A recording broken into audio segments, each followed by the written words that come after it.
the school beauty's personal bodyguard. This video is purely for entertainment and does not infringe on copyrights or laws. The rights to the novel and image belong to the original author. We do not claim ownership. Don't like waiting and want to listen to this fanfic in full now? Subscribe to our Patreon, where you'll find the best fanfics. Chapter 901. Otherwise you will suffer.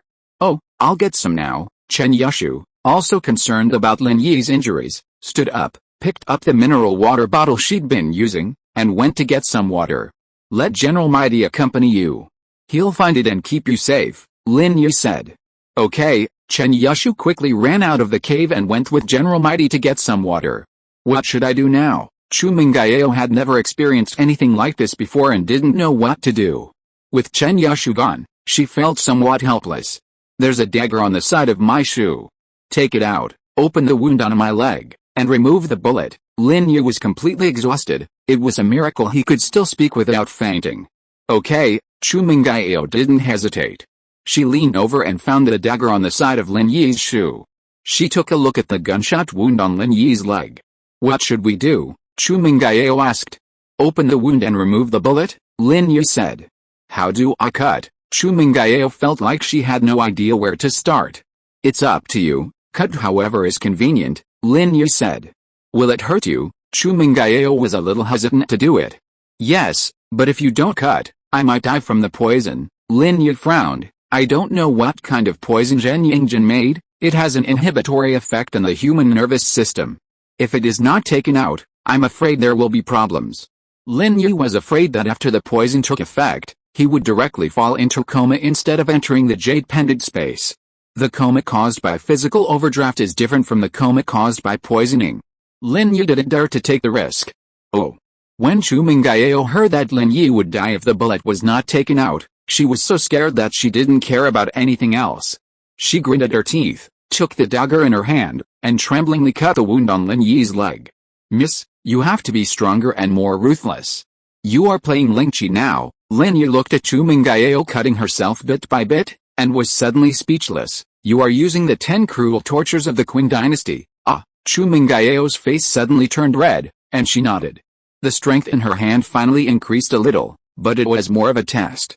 Fortunately, Lin Yi's dagger was very fast, and Lin Yi's endurance was also very strong, otherwise he would have collapsed. The wound was finally cut open by Chu Mengyao, and the bullet inside could be vaguely seen. However, Chu Mengyao didn't know how to start at this point. After all, there are no tools like tweezers, and Chu Mengyao can't just reach out and dig it out hard, right? Now, I can see the bullet, but how can I take it out? Chu Mengyao asked hesitantly. Whatever you want. Under the onset of the poison, Lin Yi's eyelids weren't already fighting, and even the pain from the injury on his leg was not enough to stimulate his spirit. This poison is really overbearing. Chapter 902. Sister Yao is so powerful. Chu Mengyao hesitated for a moment, then suddenly lowered her head and sucked Lin Yi's wound with her mouth. Apart from this, she really couldn't think of any other way. Chu Mengyao didn't dare to cut too big the wound on Lin Yi's leg. Chu Mengyao felt that only by using her mouth could she suck out the bullet and spit out the poisonous blood nearby. At this moment, Chu Mengyao didn't think about whether there would be anything wrong with doing so. She had noticed that Lin Yi's voice was getting weaker and weaker. She saw it with her own eyes and was anxious in her heart. How could she care about anything else? The bullet was quickly taken out by Chu Mengyao, which made Chu Mengyao breathe a sigh of relief. She spit out the bullet and helped Lin Yi suck the poisonous blood from the wound. Chen Yushu and General Weiwu brought stream water. They didn't dare to delay and ran over quickly. As soon as they entered the cave, they saw a scene that stunned her. Oh my god, Sister Yao, you are so strong. Are you helping Brother Arrow? Chen Yushu exclaimed in surprise. Do you want to pledge yourself to me now? But no, Brother Arrow is injured and very weak. Stop and wait until he recovers. No wonder Chen Yushu has a strong ability of association. Chu Mengyao headed back to the cave entrance with her head buried between Lin Yi's legs, and Lin Yi was not wearing pants. It was hard not to misunderstand this scene. Chu Mengyao didn't understand what Chen Yushu said at first, but after hearing what Chen Yushu said next, she suddenly understood. She was almost choked to death by Lin Yi's poisonous blood. She quickly stood up and spit out the poisonous blood in her mouth, turned around and glared at Chen Yushu. Zia Oshu, what are you talking about? I'm giving Lin Yi drugs. Chen Yushu was stunned. Seeing that Brother Arrow was still wearing his underwear, she knew that she had misunderstood and was suddenly ashamed. Oh, so, hey, Sister Yao, this is water. I brought it. Chu Mengyao glared at Chen Yushu, but thinking about her own posture just now, it was too ambiguous. She couldn't help but smile bitterly and shook her head. Fortunately, it was only Xiaoshu who saw it. If it was someone else, they would probably have misunderstood and walked away silently. Chu Mengyao helped Lin Yi clean the wound, then stood up. She didn't want to bother with Xiaoshu about what happened before, but asked anxiously, is there any gauze that can be used for bandaging? No. Are there sanitary napkins? Chen Yushu said weakly, rummaging through her school bag for a long time. Chu Mengyao didn't know what to say. Is that a blood-sucking thing? It seems that won't work, does it? Then it seems that there aren't any. However, it seems that Brother Arrow's wound hasn't bled much anymore, Chen Yushu said with some surprise. Chu Mengyao turned around and saw that the wound on Lin Yi's leg had indeed stopped bleeding. She breathed a sigh of relief. Then let's put a sanitary napkin on it as a last resort. We'll carry him down the mountain. Lin Yi's body had been soaked in various drugs since childhood, so his self-repairability was quite good. Stopping the bleeding was a piece of cake. As Chu Mengyao and Chen Yushu were talking, Lin Yi finally couldn't help but faint. He was so exhausted and physically exhausted. The next moment, Lin Yi entered the jade pendant space. This was Lin Yi's only blessing. He was still able to enter the jade pendant space. Before, Lin Yi was afraid that if he passed out from the deep poison, he would lose his connection with the jade pendant space. Lin Yi secretly said he was lucky, and saw old Jiao in the jade pendant space, and couldn't help grinning. I didn't expect that I could see you again. I didn't expect it. I really didn't expect it. I thought you would definitely die this time. Old Jiao nodded and said with deep conviction, but, I didn't expect that you would come up with such a crazy move. You are simply a lunatic. Too crazy. Do you know that if you had stepped back a step later, you would have been smashed to pieces? Do you think you are more resistant to explosions than Mazu, who practiced the golden bell cover? Lin Yi smiled bitterly, and suddenly felt embarrassed. Didn't you care about so many things at the beginning? How could you think of the consequences? At that time, I thought that it would be good enough to die together with Mazu. By the way, old Jiao, why didn't you remind me? Will my reminder be of any use? You've already forgotten so many things, how can you still care about my reminder? Old Jiao shook his head. However, I never thought that you would develop such a use for energy. The energy bomb is really fierce. That one blow was no less powerful than the explosives you used to blow up the Kaibing building. Hey, at school, the physics teacher often says, if you have no other tricks, think of energy. Isn't that what I thought of energy? Lin Yi was talking about the solution to physics exercises. During this period, Lin Yi also often attended classes at school. When solving physics problems, the physics teacher said the most was if you have no other tricks, think of energy. Lin Yi wrote it down, and unexpectedly it became an important means of saving his life. Jiao Yazi was a little speechless. You can be considered lucky, but I have to say that you created a trump card that can defeat the opponent beyond your level. But it is not very useful. Oh, Lin Yi was slightly stunned, then nodded, and he also understood the meaning of Jiao Yazi's words. Although the energy bomb is extremely powerful, it will also cause great harm to oneself when used. If the opponent is killed directly, it is not a big deal. If not, and the opponent still has the strength to counterattack, then Lin Yi himself will be in danger. The energy bomb will drain all the energy in the body. Once used, it is like putting all your life and property on this move. It is extremely dangerous. Therefore, this move can only be used when it is absolutely necessary.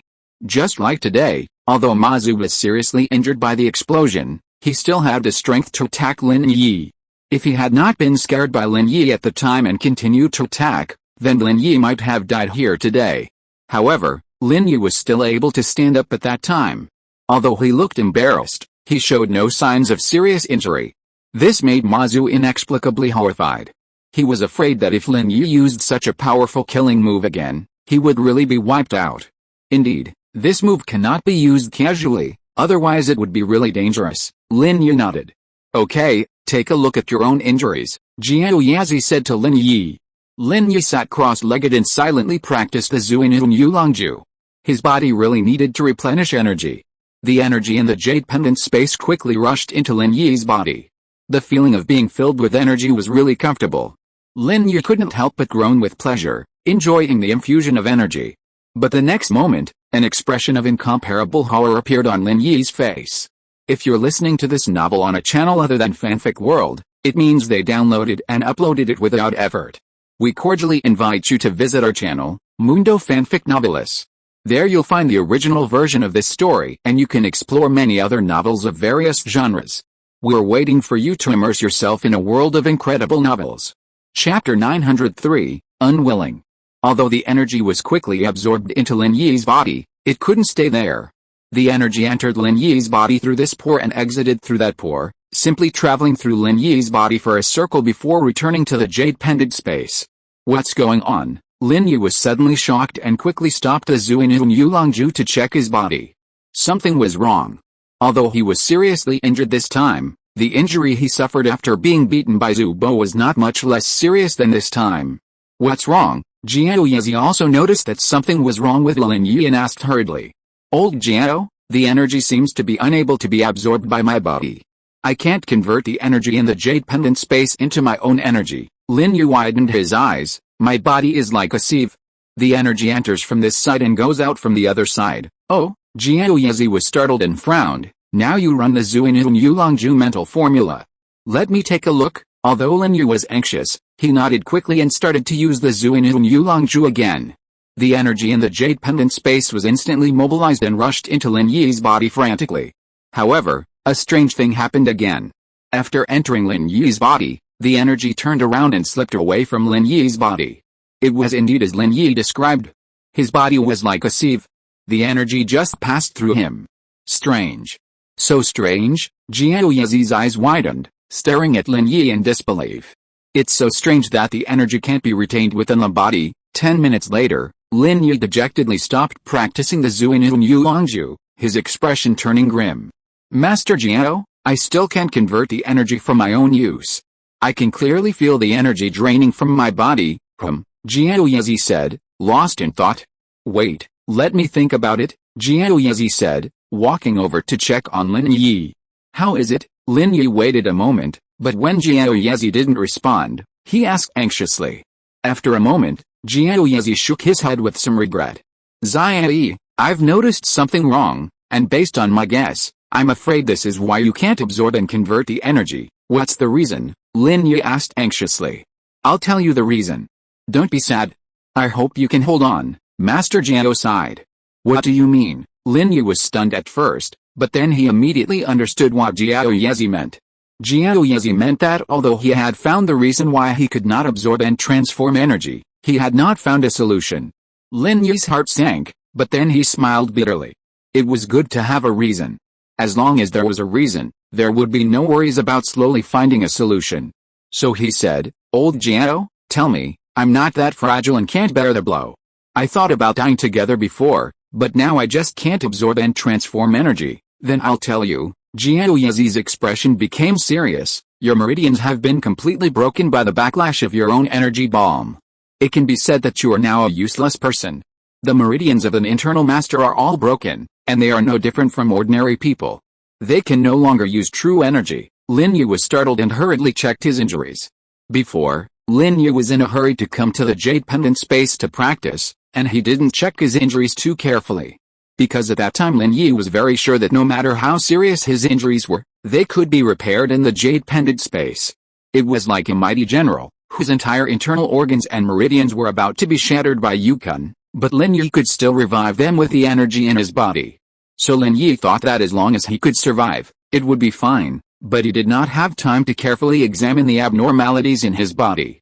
Now, after listening to what Jiao Lao said, Lin Yi realized that his meridians had indeed been shattered by his own energy bomb.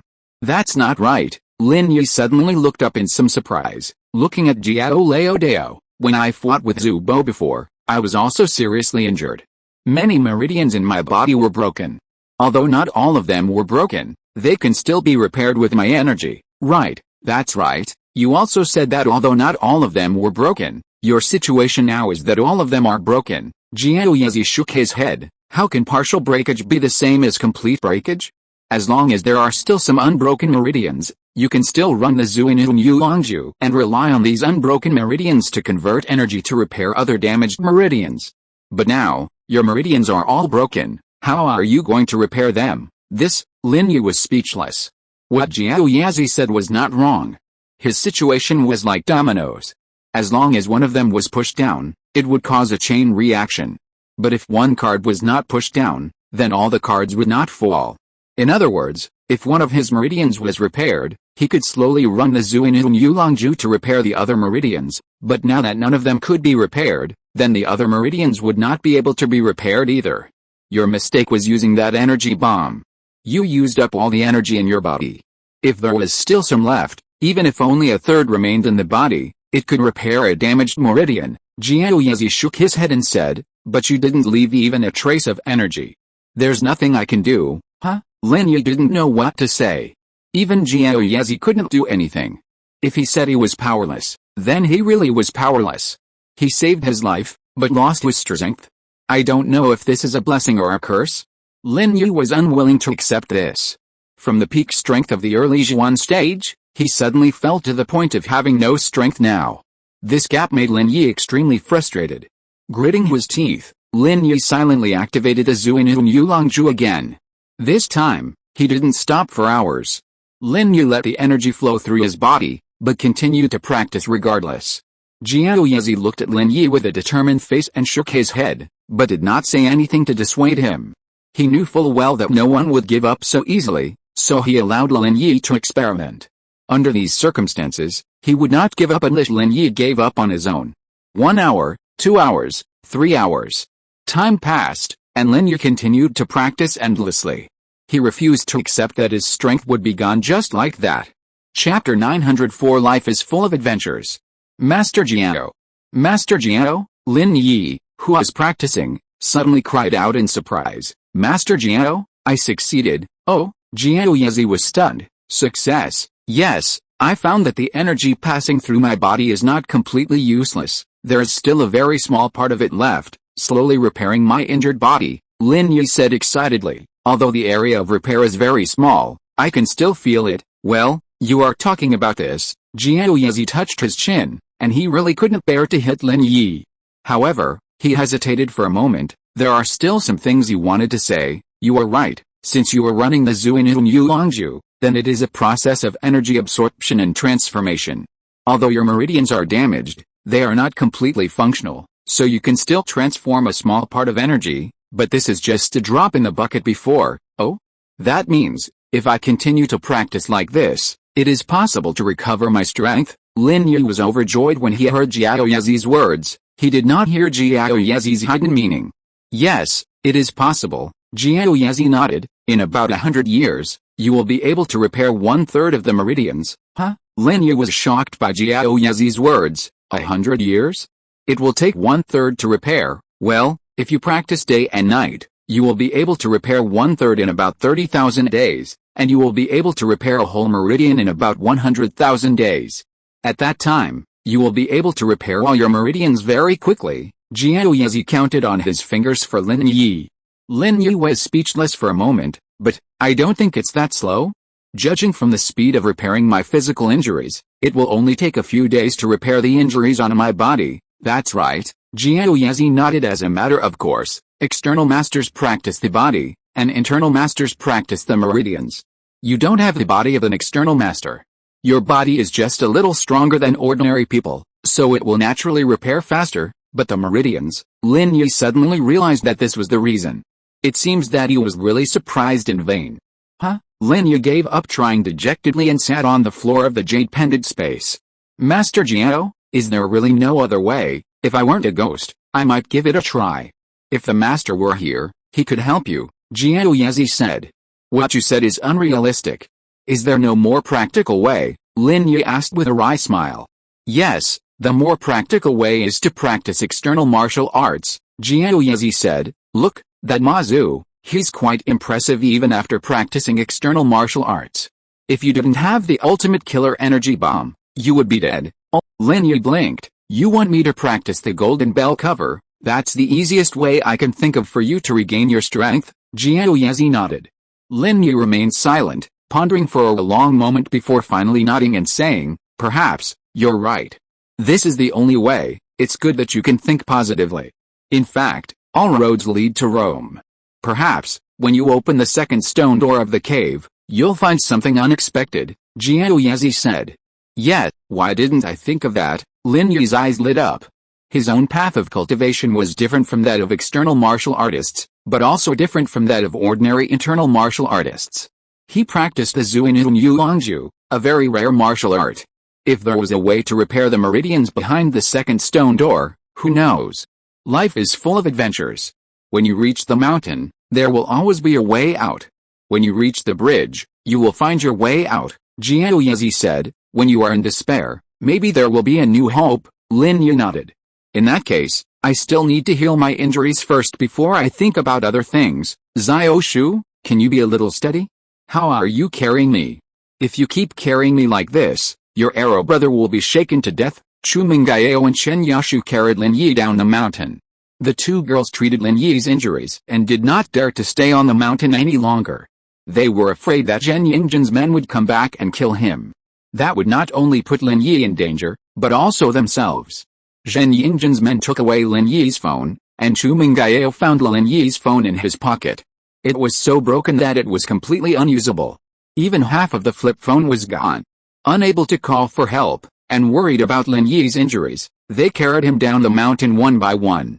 Chu Mengyao had originally intended to carry Lin Yi on her back, but she found the mountain path too steep. After nearly throwing him off, she gave up the idea and asked Xiao Shu to help carry him.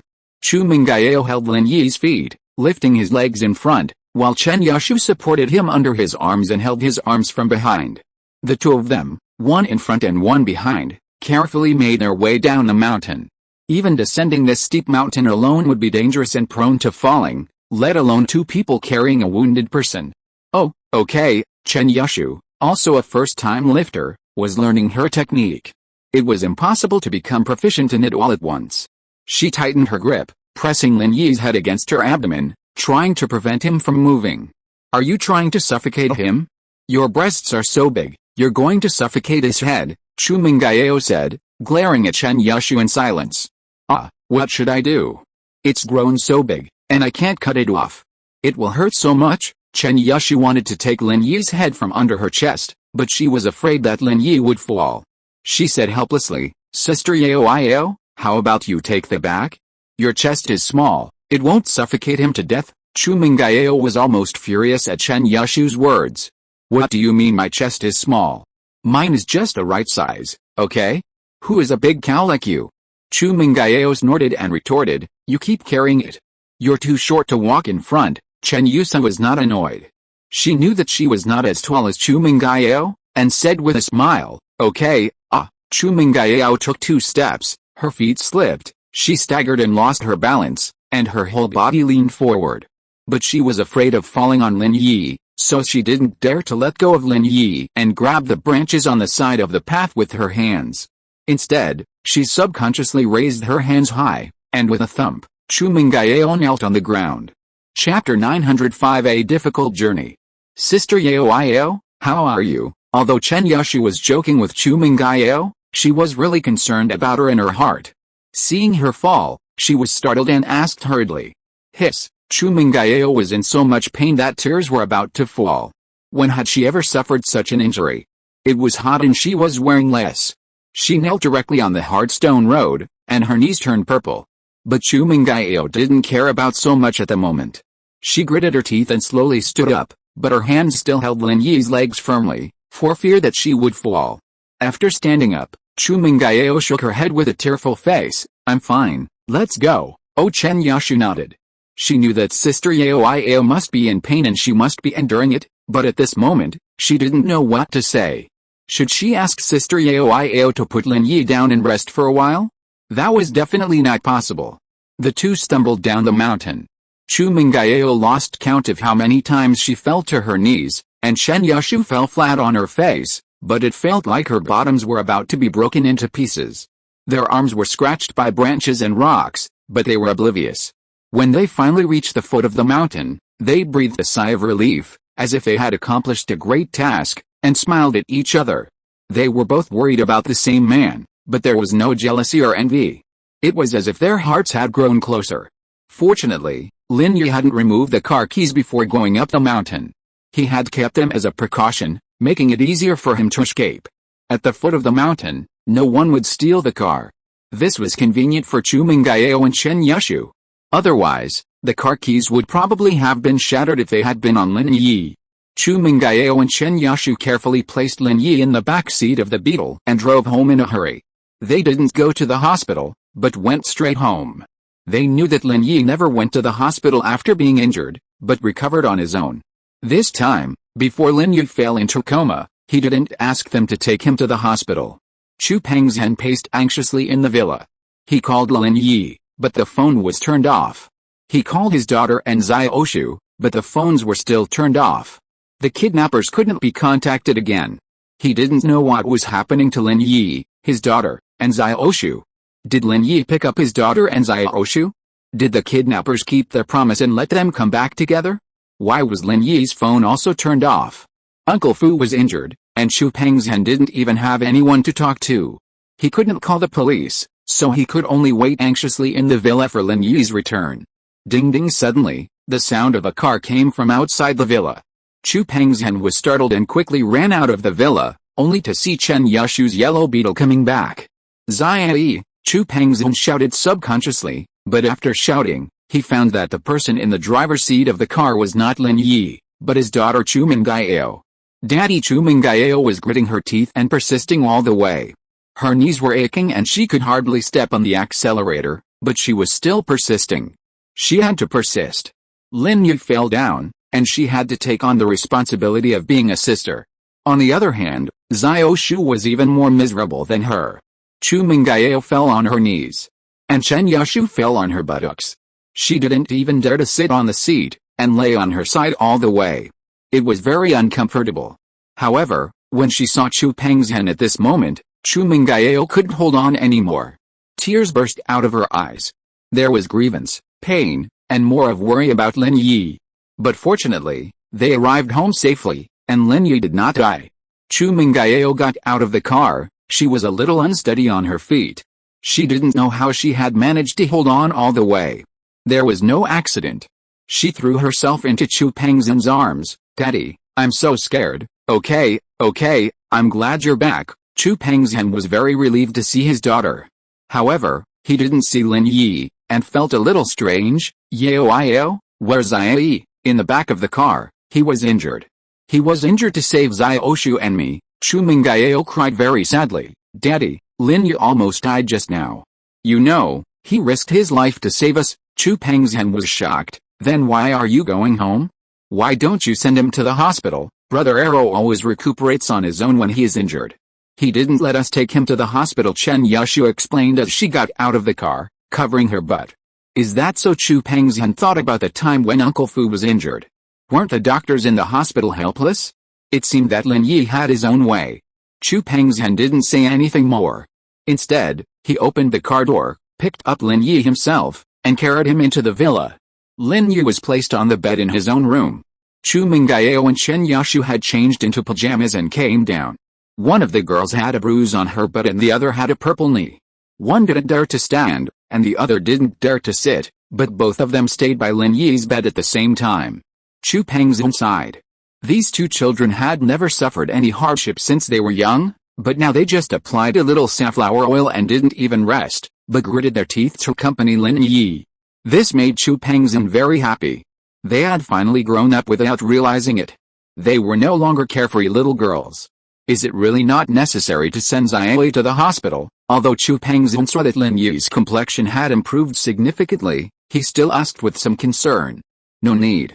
The hospital probably can't do anything about his injuries. Chu Mengyao shook her head.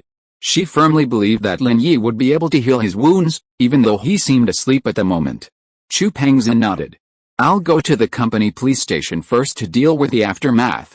You stay home with Xiaoi and don't go out without permission. The villa complex was under 24-hour surveillance, so the kidnappers couldn't come here openly. Besides, they didn't know the extent of Lin Yi's injuries, and he was already struggling to save himself. There was no need to worry about Chu Mengyao and Chen Yashu's safety. As for Uncle Fu's injury, the only option was to wait until Lin Yi regained consciousness before rescuing him. Otherwise, there was no other solution. After Chu Pengzhan left, Chu Mengyao hesitated and said to Chen Yashu, "Xiaoshu, should we tell Tang Yun about Lin Yi's injuries?" "What for? Let her cause trouble? If she knew that Brother Arrow was injured because of us, she'd be furious." Chen Yashu shook her head. "But it would be bad not to tell her, right? She is Lin Yi's girlfriend. So she has the right to know, right?" Chu Mengyao was a little hesitant. Chapter 906 Who is right and who is wrong? Then I understand. Sister Yao, you decide. Chen Yashu was at a loss. Although she didn't want Tang Yun to come, Chu Mengyao was right, and sooner or later she would have to let Tang Yun know. "Xiaoshu, Tang Yun is actually not a bad person. When we are in danger, Tang Yun will ask Lin Yi to help. And when something happens to Lin Yi, how can we not tell her?" Chu Mengyao seemed to be talking to Xiaoshu, and also seemed to be explaining to herself, "To be honest, Lin Yi is just a shield hired by Daddy for me, not my personal bodyguard. Why would he risk his life for 30,000 yuan? Oh." Chen Yashu nodded after hearing this. "Maybe Brother Arrow likes you, huh?" Chu Mengyao was stunned. Chen Yashu's words made her face blush uncontrollably, but she spat. "How is it possible? Don't talk nonsense. If he likes me, why would he provoke Tang Yun? Who made Tang Yun bolder than you?" Chen Yashu saw through it thoroughly. "Sister Yao, if you had confessed earlier, Brother Arrow would be yours." Chu Mengyao's heart tightened. Is this really the case? But she still shook her head. "Let's not talk about this. I'll call Tang Yun." At school, Tang Yun was restless all morning. After separating from Lin Yi in the morning, she had been worried about Lin Yi, but she didn't dare to call him for fear of disturbing him. So Tang Yun didn't even listen to what the teacher said in class, and her mind was always thinking about Lin Yi. After finally making it to noon, there was still no news from Lin Yi. She couldn't help but call Lin Yi, but the phone was turned off. Tang Yun's heart tightened, and a bad thought came to her mind. Lin Yi, why is his phone turned off? Chu Mengyao and Chen Yashu had turned off their phones before, and now Lin Yi has turned it off too. Did something happen to him too? Thinking of this, Tang Yun quickly called Chu Mengyao and Chen Yashu again, but their phones were still turned off. Tang Yun's heart suddenly became a little anxious. She wanted to know about Lin Yi's condition, but at that moment, she didn't know who to ask. She was so anxious that she didn't even want to eat lunch. She sat alone in her classroom seat, lost in thought, somewhat at a loss. Just then, Tang Yun's phone suddenly rang. Startled, she quickly picked up the phone. Seeing an unfamiliar landline number on the caller ID, she quickly answered. "Hello, Tang Yun? It's Chu Mengyao." The eldest daughter had lost her phone number, so she could only call Tang Yin from her home phone. Fortunately, she had a natural hostility towards Tang Yin, so she remembered her number very well, otherwise, she wouldn't have known how to contact her. "Ah, Chu Mengyao? Are you okay?" Tang Yun felt relieved. If Chu Mengyao was okay, then Lin Yi should be fine too. But then her heart tightened again. If Lin Yi was okay, then why didn't Lin Yi call her, but Chu Mengyao? This didn't make sense. Tang Yun instinctively asked, "Where is Lin Yi? Is he with you?" Lin Yi, Chu Mengyao had already decided to tell her, but the words stopped on the tip of her tongue. She didn't know how to say it. How should she face Tang Yun? What happened to Lin Yi? Tang Yun saw Chu Mengyao hesitate, and a bad omen seized her. "What happened to him? He's injured." Chu Mengyao gritted her teeth and said, "I'm sorry, is he seriously injured?" Tang Yun asked anxiously. "He's unconscious, but he shouldn't be seriously injured. After all, he's survived several injuries," Chu Mengyao said carefully. This time, she felt a little less confident in front of Tang Yun, but there was nothing she could do. After all, Lin Yi had been injured for her. Should? Tang Yun was annoyed. What did she mean by should? How could she be so careless? She quickly asked, "What did the doctor say?" "Where are you now?" "I'll be there right away, not at the hospital." "We're at our villa," Chu Mengyao said. "Ah. Why don't you go to the hospital?" "You really are." Tang Yun was a little angry. "He is injured, why don't you send him to the hospital?" "Do you want to kill him?" "Tang Yun, listen to my explanation first. Chu Mengyao naturally understood Tang Yun's mood. It's true that Lin Yi was injured, but he recovered on his own after being injured several times, and this time, he just asked us to take him to a quiet place to heal, but didn't let us send him to the hospital. Is that so? Tang Yun suddenly thought of how Lin Yi went to find trouble with Zhao Kaibing for her, demolished his building, and was then beaten by Zhao Kaibing's men. He didn't go to the hospital, but returned to Fatty Lai's house to heal. Afterwards, Lin Yi recovered on his own without any doctor's help. Thinking of this, Tang Yun suddenly felt a little embarrassed for her earlier recklessness. I was too anxious. I'm sorry, I'll be there right now. Tang Yun's apology actually made Chu Mengyao feel a little embarrassed. After all, Lin Yi was injured because of her, and Tang Yun's words made her feel even more guilty. You don't have to apologize to me. You're right to be worried about Lin Yi. After all, it's all because of me that Lin Yi got hurt. I should be the one to apologize to you. Okay, let's not talk about who's right or wrong for now. I'll be there right away. Tang Yun didn't want to dwell on this issue. It was meaningless. Her worry about Lin Yi outweighed her complaints about Chu Mengyao. Although Tang Yun still felt a little resentful about Lin Yi getting injured because of Chu Mengyao and Chen Yushu, it was Lin Yi's own choice. Lin Yi's decision to save them was also Lin Yi's decision. As Lin Yi's girlfriend, she should unconditionally support him instead of blaming Chu Mengyao and Chen Yushu. Just come to my house. No. A0033, Villa District, Chu Mengyao said. The security guards here know it. Okay. Tang Yun wrote down the house number of Chu Mengyao's house, hung up the phone, and stumbled out of the classroom. She almost bumped into someone head-on, but thanks to Tang Yun's poor reaction, she stopped in time. Director Wang Tang Yun was startled. She didn't expect it to be Wang Xixing. Tang Yun, Wang Xixing was about to teach this reckless student a lesson, but when he saw that it was Tang Yun, he took back his previous words. Lin Yi's girlfriend, you can't afford to offend her. He could only smile and said, walk slowly in the corridor. What if you fall? Be careful. Chapter 907. The eldest lady is taking advantage? I understand, Director Wang. Tang Yun didn't want to talk to him anymore. She was worried about Lin Yi's safety. She forced a smile and quickly left. Wang Xixing shook his head, wondering why Tang Yun's attitude had become so cold. Could it be that Lin Yi had said something to her, and she knew all about his affairs, which was why she was so indifferent? Thinking of this, Wang Xixing couldn't help but feel a little worried. Tang Yun's personality was such that, although her life was much better now, she would never lavishly take a taxi. But this time, she hailed a taxi and headed straight for the villa area. So beautiful. This was Tang Yun's first impression upon arriving at the villa area. Every villa was spacious and bright, even more beautiful than Fatty Lai's. Tang Yun had already thought her new house was beautiful, but arriving here made her realize what luxury really meant. Chu Mengyao's family was so wealthy. Tang Yun sighed inwardly. If she really had to compete with the eldest lady, what would she have? However, this thought was only a fleeting thought. Tang Yun's heart was now entirely on Lin Yi. She paid the taxi fare and arrived in front of Villa A0033, and rang the doorbell. Sister Yao, someone rang the doorbell, said Chen Yushu. Oh, Chu Mengyao looked at Lin Yi absent-mindedly, not knowing what she was thinking. After hearing what Chen Yushu said, she just subconsciously said, oh, Sister Yao, Chen Yushu called again. Oh, Chu Mengyao still responded, but did not have any other reaction. Chen Yushu had no choice but to run to open the door. Lin Yi, Chu Mengyao did not hear what Chen Yushu said at all. Her thoughts had long drifted to the first time she met Lin Yi. At that time, he was wearing a very ragged and rustic cotton shirt, and ragged pants that could not be any older.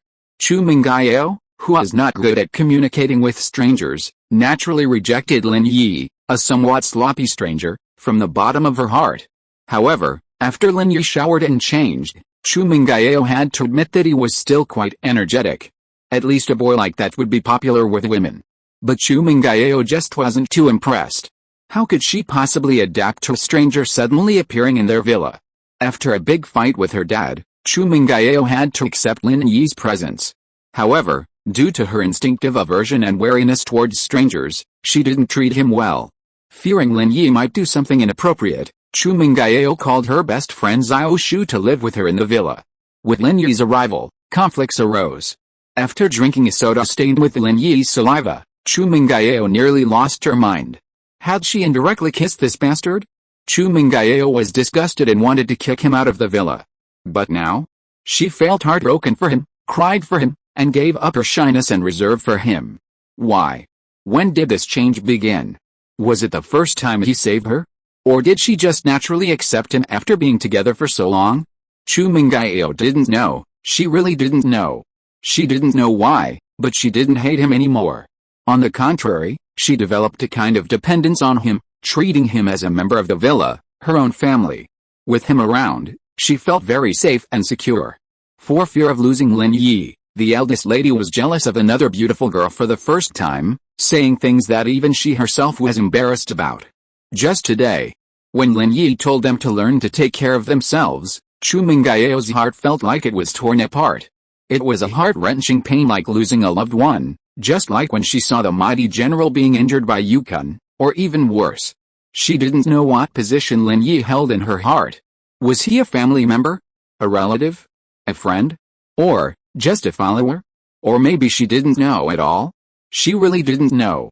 She only knew that if she lost Lin Yi, she would be very sad and very sad. "I'm sorry I always cause you trouble," the eldest lady murmured, gently stroking Lin Yi's face.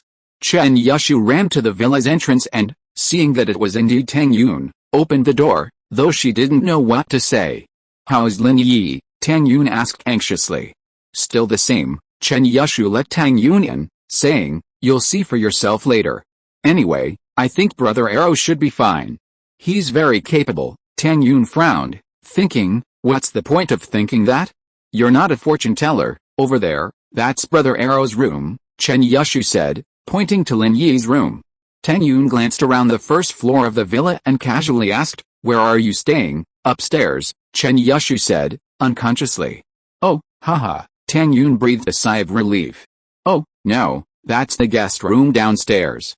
Brother Arrow is staying upstairs with Sister Yao. Chen Yushu, realizing she had let the cat out of the bag, quickly corrected herself. "Oh, he's fine," Tang Yun nodded. "Very good." Chen Yushu was stunned for a moment, her eyes widened, and then she realized that Tang Yun simply did not believe her words. Chen Yushu shrugged her shoulders. How could she be so quick-witted? What a quick talker.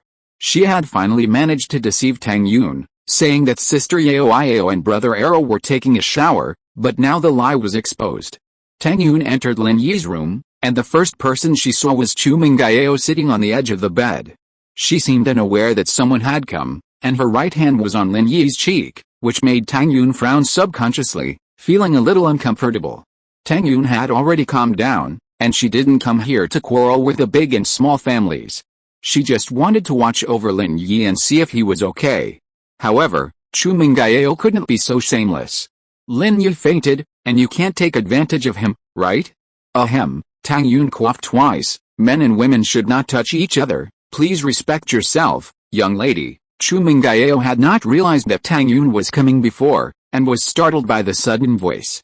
Her face immediately turned red, and the hand on Lin Yi's cheek trembled. She quickly took it away, like a mistress who was caught having an affair by the wife of the main house. She felt a little aggrieved. "I just saw that Lin Yi's face was a little dirty, so I wiped it for him. Don't get me wrong, the young lady was a little incoherent."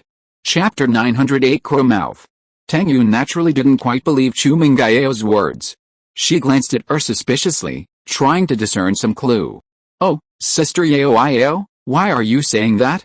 What do you mean by men and women shouldn't touch each other? You and Brother Arrow are closer than she is." Chen Yushu was a little unhappy.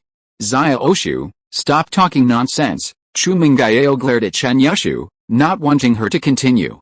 However, Chen Yushu insisted on saying, "I'm saying, what's the matter? Brother Arrow has seen you without clothes and has touched you all over. If there is no such thing as intimacy, he would have stopped long ago. You are much more intimate than her." Tang Yun's face changed, but she knew that Chen Yushu always liked to talk nonsense, so she didn't completely believe it. "Huh? What you said is probably false. If you don't believe it, then don't believe it. But don't say it's false." Chen Yushu snorted. "Sister Yao was poisoned that time and took off all her clothes for acupuncture by Brother Arrow. Brother Arrow saw every part of Sister Yao, and she even sprayed Brother Arrow with urine in his face." "Huh? Tang Yun and Chu Mengyao exclaimed at the same time. Chu Mengyao got furious after hearing what Chen Yushu said. She didn't care about the pain in her legs and jumped up from the bed. Xiaoshu, I'll tear your mouth and let you talk. Oh no, I'm just telling the truth. Hey, confession will be lenient, Chen Yushu also screamed. Tang Yun looked at the two clowns, unsure what to say. If Lin Yi had treated Chu Mengyao and examined or even touched her, then that was perfectly acceptable, as Lin Yi was acting as a doctor, and a doctor's heart is universally respectful. However, thinking of Chu Mengyao and Lin Yi's personal relationship, Tang Yun felt conflicted. If Lin Yi had simply examined a stranger, perhaps Tang Yun wouldn't have felt anything special. But Chu Mengyao was different. Furthermore, what did Chen Yushu say about Chu Mengyao spraying Lin Yi with urine? What was going on? Wasn't Chu Mengyao too mean? Lin Yi treated her, and yet she treated him like this? Tang Yun, don't listen to Xiaoshu's nonsense. While what she said is true, the relationship between Lin Yi and me is merely that of patient and doctor, Chu Mengyao subconsciously explained. Lin Yi's injury had shifted her mindset somewhat. She no longer wanted to argue with Tang Yun about unnecessary matters. Besides, Lin Yi had been injured for her, so what was there for her to argue about? Oh, Tang Yun nodded. She didn't want to argue with Chu Mengyao, but she was a little annoyed. She looked down at Lin Yi and asked, how did he get injured? He was trying to save Xiaoshu and me. Chu Mengyao didn't want to hide anything, and she told Tang Yun everything that happened. So that's how it is. Tang Yun felt a little sad. Lin Yi had risked his life for Chu Mengyao and Chen Yushu. How could he do that? What would happen to her if Lin Yi died? Did he consider the consequences at the time? Why was he so kind to Chu Mengyao and Chen Yushu? Tang Yun felt a little jealous. Although Chu Mengyao and Chen Yushu would definitely be in danger if Lin Yi hadn't saved them, Lin Yi couldn't just throw his own life away for that. Isn't it all out of danger now? Don't be so sad, Brother Arrow is looking better and better, he should be fine. Chen Yushu saw that both Chu Mengyao and Tang Yun had sadness on their faces, so she said, last time, Brother Arrow was injured because of you, Tang Yun, and this time it's because of Sister Yao, so you're even, so stop blaming each other. Hey, I wonder when Brother Arrow will get hurt for me. Xiaoshu, you're such a pessimist, what are you talking about? Chu Mengyao couldn't help but feel a little annoyed after hearing what Chen Yushu said. Aren't you involved this time too? Do you still want Lin Yi to get hurt? Tang Yun also looked at Chen Yushu angrily, but because Chu Mengyao had already scolded her, Tang Yun really couldn't say anything else. Although Lin Yi was in the jade pendant space, he was still aware of some of the things happening outside, but his body was too weak to wake up. Chu Mengyao and Chen Yushu painstakingly carried him down the mountain. Lin Yi was deeply moved. The young lady's willingness to kneel on the ground, even at the cost of her own pain, touched him deeply. It was a testament to Lin Yi's previous efforts to save them. The young lady, indeed, was cold on the outside but warm on the inside. Only at this moment did her true nature reveal itself. Lin Yi also knew what had happened after Tang Yun's arrival. Hearing the three women's insinuations, he felt a sense of shame. However, Lin Yi wanted to wake up and tell them not to worry about him, but his body was too severely injured, unable to absorb and convert the energy within the jade pendant. He could only rely on the meager energy generated by his frantic practice of the Xuanyuan Yulong Jue to slowly repair his injuries. Time passed, minute by minute, an hour, an afternoon, and finally evening, but Lin Yi showed no signs of waking up. Tang Yun grew anxious, as did Chu Mengyao and Chen Yushu. The three of them put aside their past grudges and now shared a single goal, to find a way to revive Lin Yi as quickly as possible. Why hasn't Lin Yi woken up yet? Tang Yun was anxious, feeling as if the days were passing by like years. I don't know. He didn't wake up until all night last time, did he? Chu Mengyao hesitated and said, should we wait in the living room? Will we disturb him here? That, Tang Yun thought for a moment and nodded. It was true that Lin Yi, while recovering from his injuries, wouldn't be disturbed by them. The three of them carefully left Lin Yi's room, closed the door, and entered the living room. Want a drink? Chu Mengyao was the owner of the villa. Although her relationship with Tang Yun had a little awkwardness, this was no time for pettiness. Whatever, Tang Yun wasn't in the mood for a drink. Chu Mengyao went to the refrigerator in the dining room and pulled out several bottles of drinks. She placed them on the coffee table in the living room and casually picked up one to take a sip.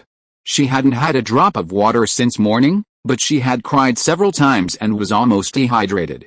Chen Yushu was the same. She hadn't eaten or drunk anything, so she grabbed a bottle of nutritional drink to replenish her energy. You haven't eaten yet, have you? You should drink something. Otherwise, when Lin Yi wakes up and sees you're sick again, he'll be heartbroken. Chu Mengyao handed Tang Yun a bottle of nutritional drink and said with a slightly sour tone. Tang Yun must have rushed over at noon, so she probably hadn't eaten anything either. Chapter 909 The Girl Lin Yi Likes. If Xiaoshu and I fell ill, would Lin Yi be worried? Tang Yun nodded, took the drink, opened it and took a sip. The three of them stared at each other in the living room, not knowing what topic to talk about. It was a bit awkward. After a while of awkwardness, Chen Yushu felt that it was boring and wanted to find a topic. It was not because she was not worried about Lin Yi and had the mood to do other things, but because Chen Yushu was the most loyal to Wrigley Brother. She felt that Wrigley Brother would be fine, and she had confidence in Lin Yi. Oh, let's discuss what kind of girls Wrigley Brother likes. Chen Yushu looked at Chu Mengyao, then at Tang Yun, and said. Xiaoshu, what is there to discuss? Chu Mengyao frowned. Tang Yun was sitting here, and she was Lin Yi's girlfriend. What kind of girls do you think Lin Yi likes? Let's discuss it. There's nothing else to do right now, right? Chen Yushu blinked. I'll go first.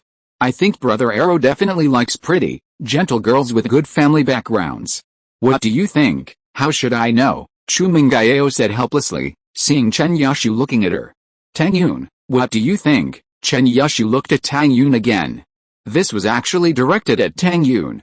After comparing her with Tang Yun, Chen Yushu realized that Sister Yao's only advantage was her family background, so she used this to attack her opponent. Although Chen Yushu knew that Brother Arrow didn't value such things, I won't participate. You guys discuss it yourselves. Tang Yun's face turned slightly red, as Chen Yushu hid her weakness. Oh, Brother Arrow definitely doesn't like boring and unsociable girls like Tang Yun, Chen Yushu muttered to herself. Impossible. Tang Yun, upon hearing Chen Yushu's words, suddenly became anxious and glared at her. You're talking nonsense. Lin Yi only likes people like me, otherwise why would he choose me as his girlfriend? He had no other choice. In our school, besides you, no other beauty is interested in Brother Arrow, so he could choose you as his girlfriend, Chen Yushu explained solemnly. Aren't you two beauty queens? Why didn't Lin Yi choose you? Tang Yun, a little angry after hearing Chen Yushu's words, couldn't help but retort. He did. Sister Yao is the first wife, and I'm the second wife, Chen Yushu said confidently, puffing out her chest. Don't think that just because you have big breasts is the truth. Just make it up, Tang Yun snorted. What? Are you jealous that my breasts are bigger than yours? Chen Yushu said. Why should I envy them? I'm not jealous at all. They're so big, so cumbersome. I'd be tired to death if I walked around too much. Tang Yun curled her lips. Okay, Xiaoshu, stop it. Chu Mengyao didn't want to be at odds with Tang Yun, but she also knew that Xiaoshu was doing this for her own good, so she couldn't really scold her. She could only ask her to stop making a fuss, then said to Tang Yun, Xiaoshu's personality is just like that. Don't take it to heart. Oh, it's okay, I know. Tang Yun was a little surprised by Chu Mengyao's explanation, but she really didn't want to argue with Chen Yushu at this time. In the blink of an eye, it was midnight, and Chu Pengzhan had returned. The company had temporarily withdrawn 150 million yuan. Although the company was a Fortune 500 company, this had damaged its vitality. Fortunately, they still had 50 million yuan in working capital. If managed properly, they could get through this difficult period. They just had to put some expansion plans on hold. Of course, all of this was thanks to the 100 million yuan that Lin Yi borrowed from Liu Xianyi.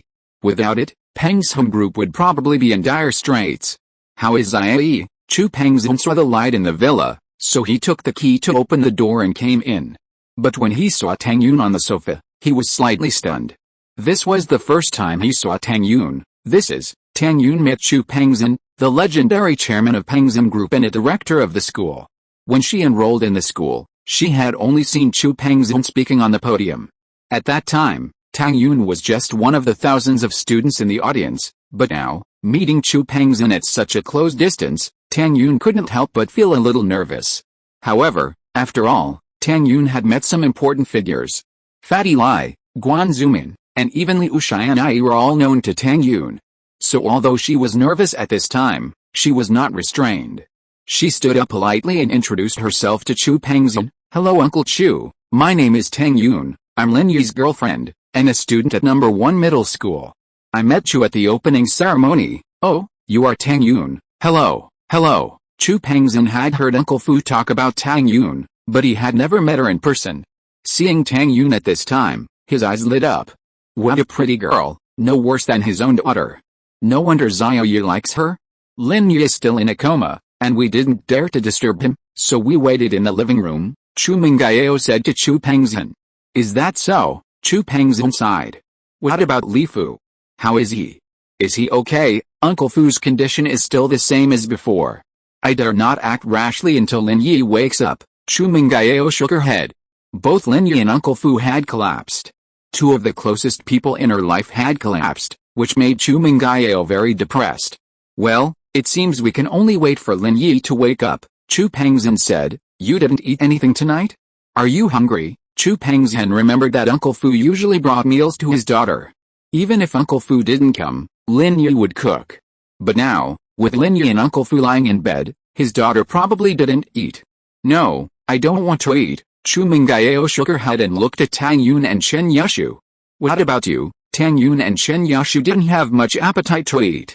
Besides, they had drunk some nutritional drinks before. Girls have small appetites, so not eating can be considered as losing weight. Have some instant noodles. Xiaoyu is a doctor himself.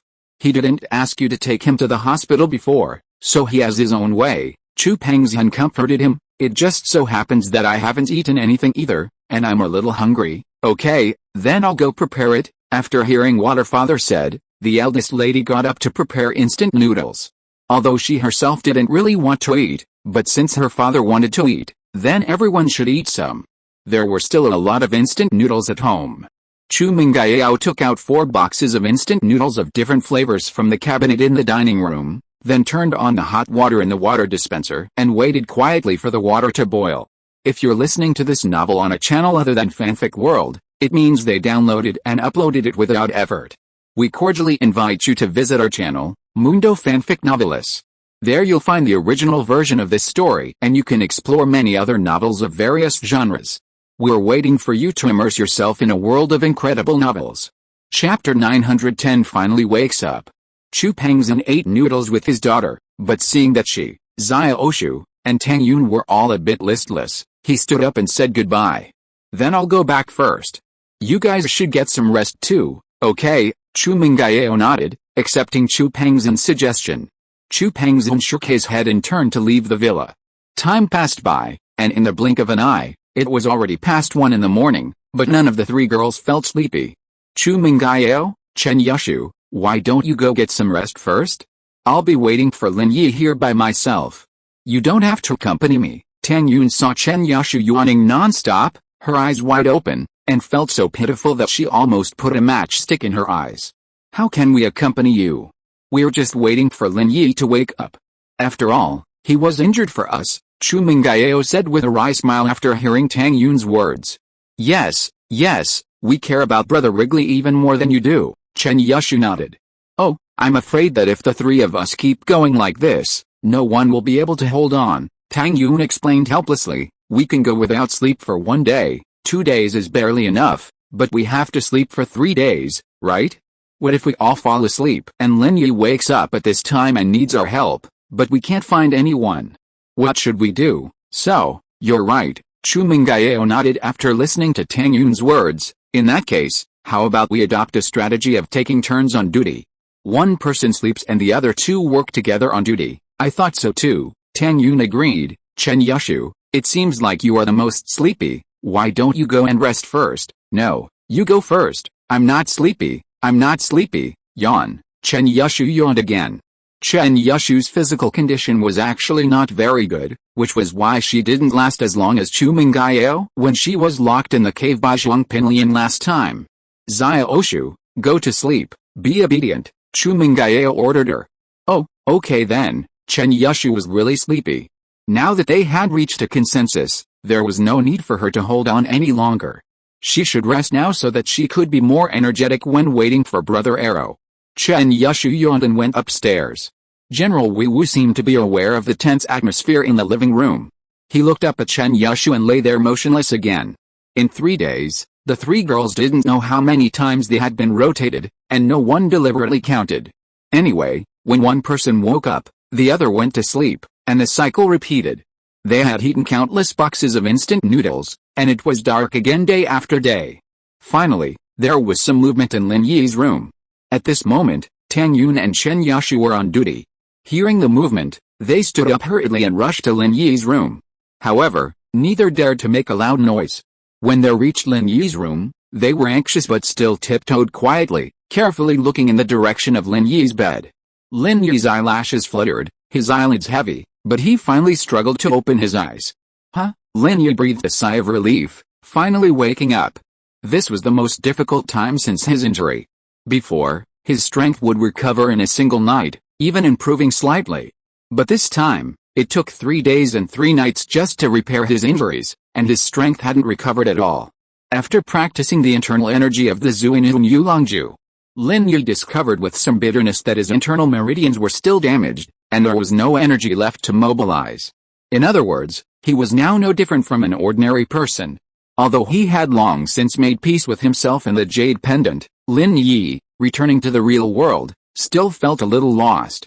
From a master, he became an ordinary person in a matter of seconds. However, Lin Yi had no regrets. Under the circumstances, Lin Yi had no choice. Without using the energy bomb, he had no chance of winning. Ma Zhu was an anomaly among external martial arts masters. He cultivated the invulnerable golden bell cover, and Lin Yi was 2 levels below him. An internal martial arts master at the peak of the early Zhuan stage might be able to defeat an external martial arts master at the middle Zhuan stage, but would struggle against one at the peak of the middle Zhuan stage, let alone a freak like Ma Zhu. Faced with no chance of winning, Lin Yi could only devote all his energy, risking his life. If, as Jiao Yezi had suggested, he reserved 1/3 of his energy to repair his meridians, would the energy bomb generated by the remaining 2/3 still be able to inflict the same damage on Ma Zhu? Lin Yi couldn't guarantee it. Even a 100% energy bomb wouldn't kill Ma Zhu, only blowing off one of his arms. What would the impact of a 2/3 energy bomb have on him? If the initial strike failed, Lin Yi would have wasted 2/3 of his energy, and the remaining 1/3 would be useless. So, if the scene at that time happened again, Lin Yi would still choose the same thing. Haha, I am also a qualified follower, right? Although Chu Pengzhan hired me mainly to accompany the young lady in her studies and life, and not as a full-time bodyguard, but Lin Yi is a persistent person. He does things not for money, but for friendship. If Lin Yi had not had feelings for the young lady and Xiao Shu, would he risk his life for 30,000 yuan? That's impossible. Lin Yi, you are awake, Tang Yun ran over with some surprise. Chen Yushu was not to be outdone, and also ran over quickly to take credit. I knew that Brother Arrow would be fine, he is the best. Haha. Although Lin Yi was unconscious before, he was able to know what happened in the outside world afterwards, but he couldn't force himself to wake up because his body was too weak. After the injuries on his body were completely healed, he woke up. Thank you for your hard work. Thank you for staying with me for 3 days and 3 nights. Tang Yun and Chen Yushu were stunned after hearing what Lin Yi said. Lin Yi, how did he know that I had been with him for 3 days and 3 nights? Although I appeared unconscious, I was actually awake, Lin Yi said. Now you can have a good rest, right? We're not tired. Tang Yun shook her head. Yes, Brother Arrow, are you hungry? What do you want to eat? I'll make it for you, Chen Yushu said. I don't want to eat anything. I want to rest for a while. You should go and rest too, otherwise you'll make noise and disturb me. Lin Yi looked at the red circles under Tang Yun and Chen Yushu's eyes and knew that they hadn't rested well at all. In order to force them to rest, he could only say this. Chapter 911 Returning for Refuge. Is that so? Good then, let's go and rest too. Tang Yun nodded after hearing what Lin Yi said. Chu Mengyao woke up and hurriedly got up to take over for Tang Yun and Chen Yushu. In fact, she didn't sleep for long, just an hour or two. She was worried about Lin Yi's safety, so how could she sleep well? She stumbled downstairs, but didn't see Chen Yushu and Tang Yun on the sofa. She was startled, but she vaguely heard the sound of talking in Lin Yi's room. Could it be that Chu Mengyao's sleepiness disappeared all of a sudden? She hurried to Lin Yi's room, but saw Lin Yi lying on the bed with a smile on his face, talking to Tang Yun and Xiaoshu. Chu Mengyao's heart was relieved all of a sudden. She was so happy. Lin Yi finally woke up. Yao, you should go to bed too. Your hair is disheveled and I can tell you didn't sleep well. It was the first time that Lin Yi saw such an unkempt young lady with her hair casually scattered. She had no image at all.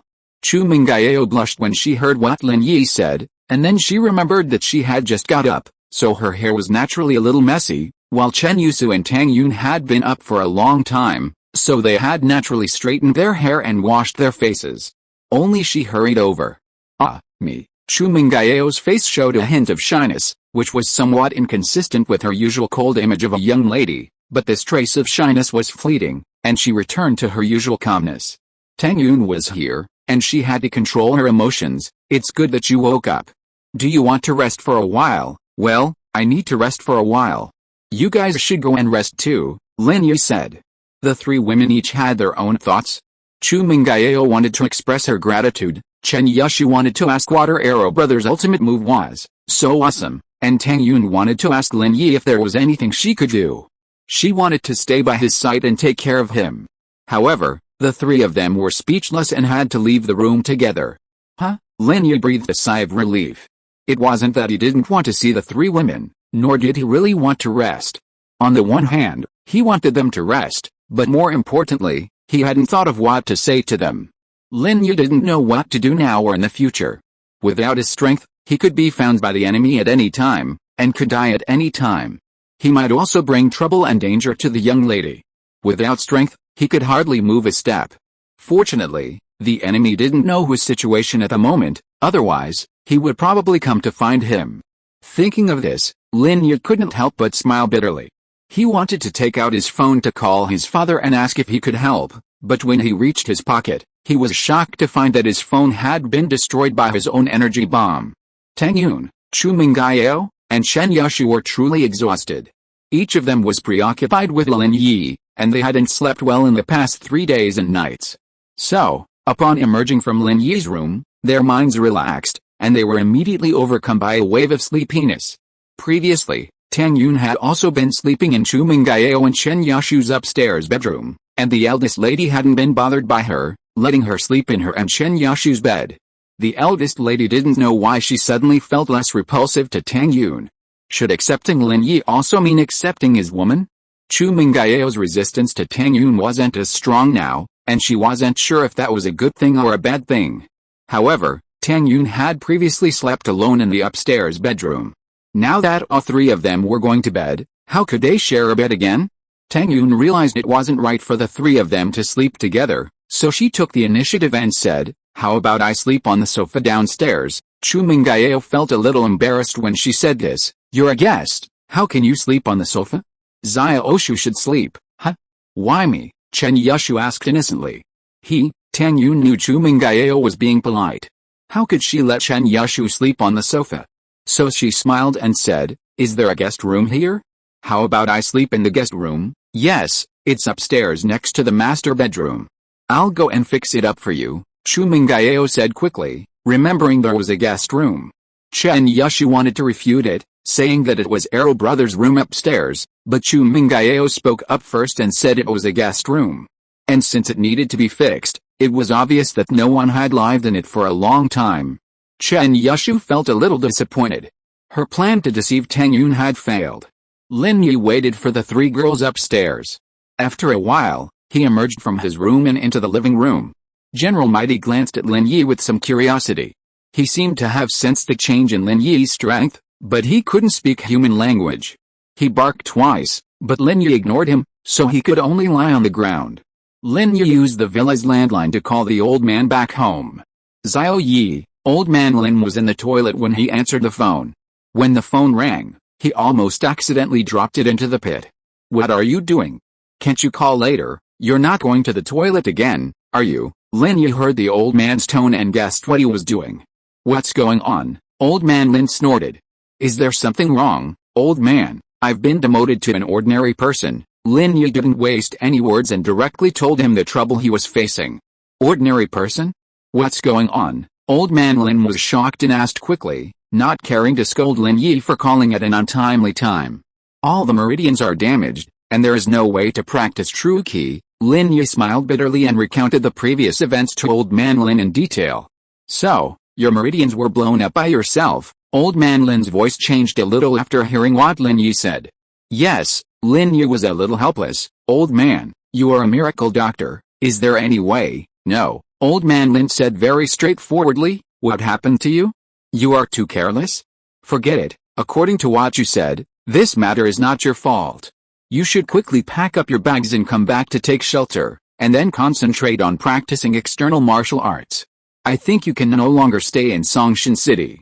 You can only wait to die if you stay there. Lin Yi was a little speechless after hearing what Old man Lin said. Old man, what you said seems a bit too negative, right? Aren't you a miracle doctor? There is no way. Chapter 912 Showdown with the Eldest Miss. There are many masters of internal martial arts in this world whose meridians are damaged. Many of them are also my friends. If there was a way, I would have treated them long ago. Why wait until now? Old man Lin explained, but external martial arts are nothing. If you practice well, you can still reach the pinnacle. Moreover, according to your previous analysis, there may be unexpected benefits in that stone gate. You may be able to recover your strength. By then, you will be able to practice both internal and external martial arts and dominate the world. How can it be that simple? Lin Yi didn't know what to say after hearing what the old man said. It seemed that practicing external martial arts was an extremely easy thing in his eyes. It would take only a blink of an eye to reach the pinnacle. But, is this possible? So what?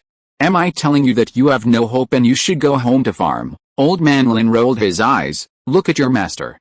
Did he practice external martial arts first and then internal martial arts to become a dual cultivation master? Dual cultivation? Lin Yi broke out in a sweat. The old man's wording was really fierce. Anyway, I've said this much. Think about it yourself, said old man Lin. Look at Ergudan. He's also an external expert, right? Doesn't he look pretty impressive? Is he replicable? Do you still have that kind of medicine? Lin Yi rolled his eyes. No, old man Lin said flatly. But I can try to make some more. I won't care if you drink it to death. Lin Yi lost all his temper at old man Lin's annoyance, but his mood improved a lot.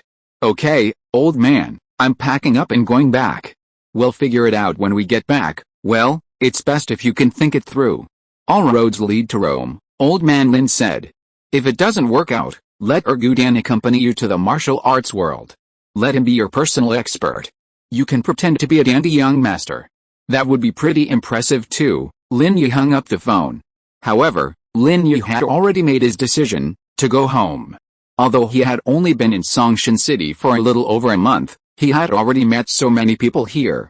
This experience was truly priceless, enough to linger in Lin Yi's memories for a lifetime.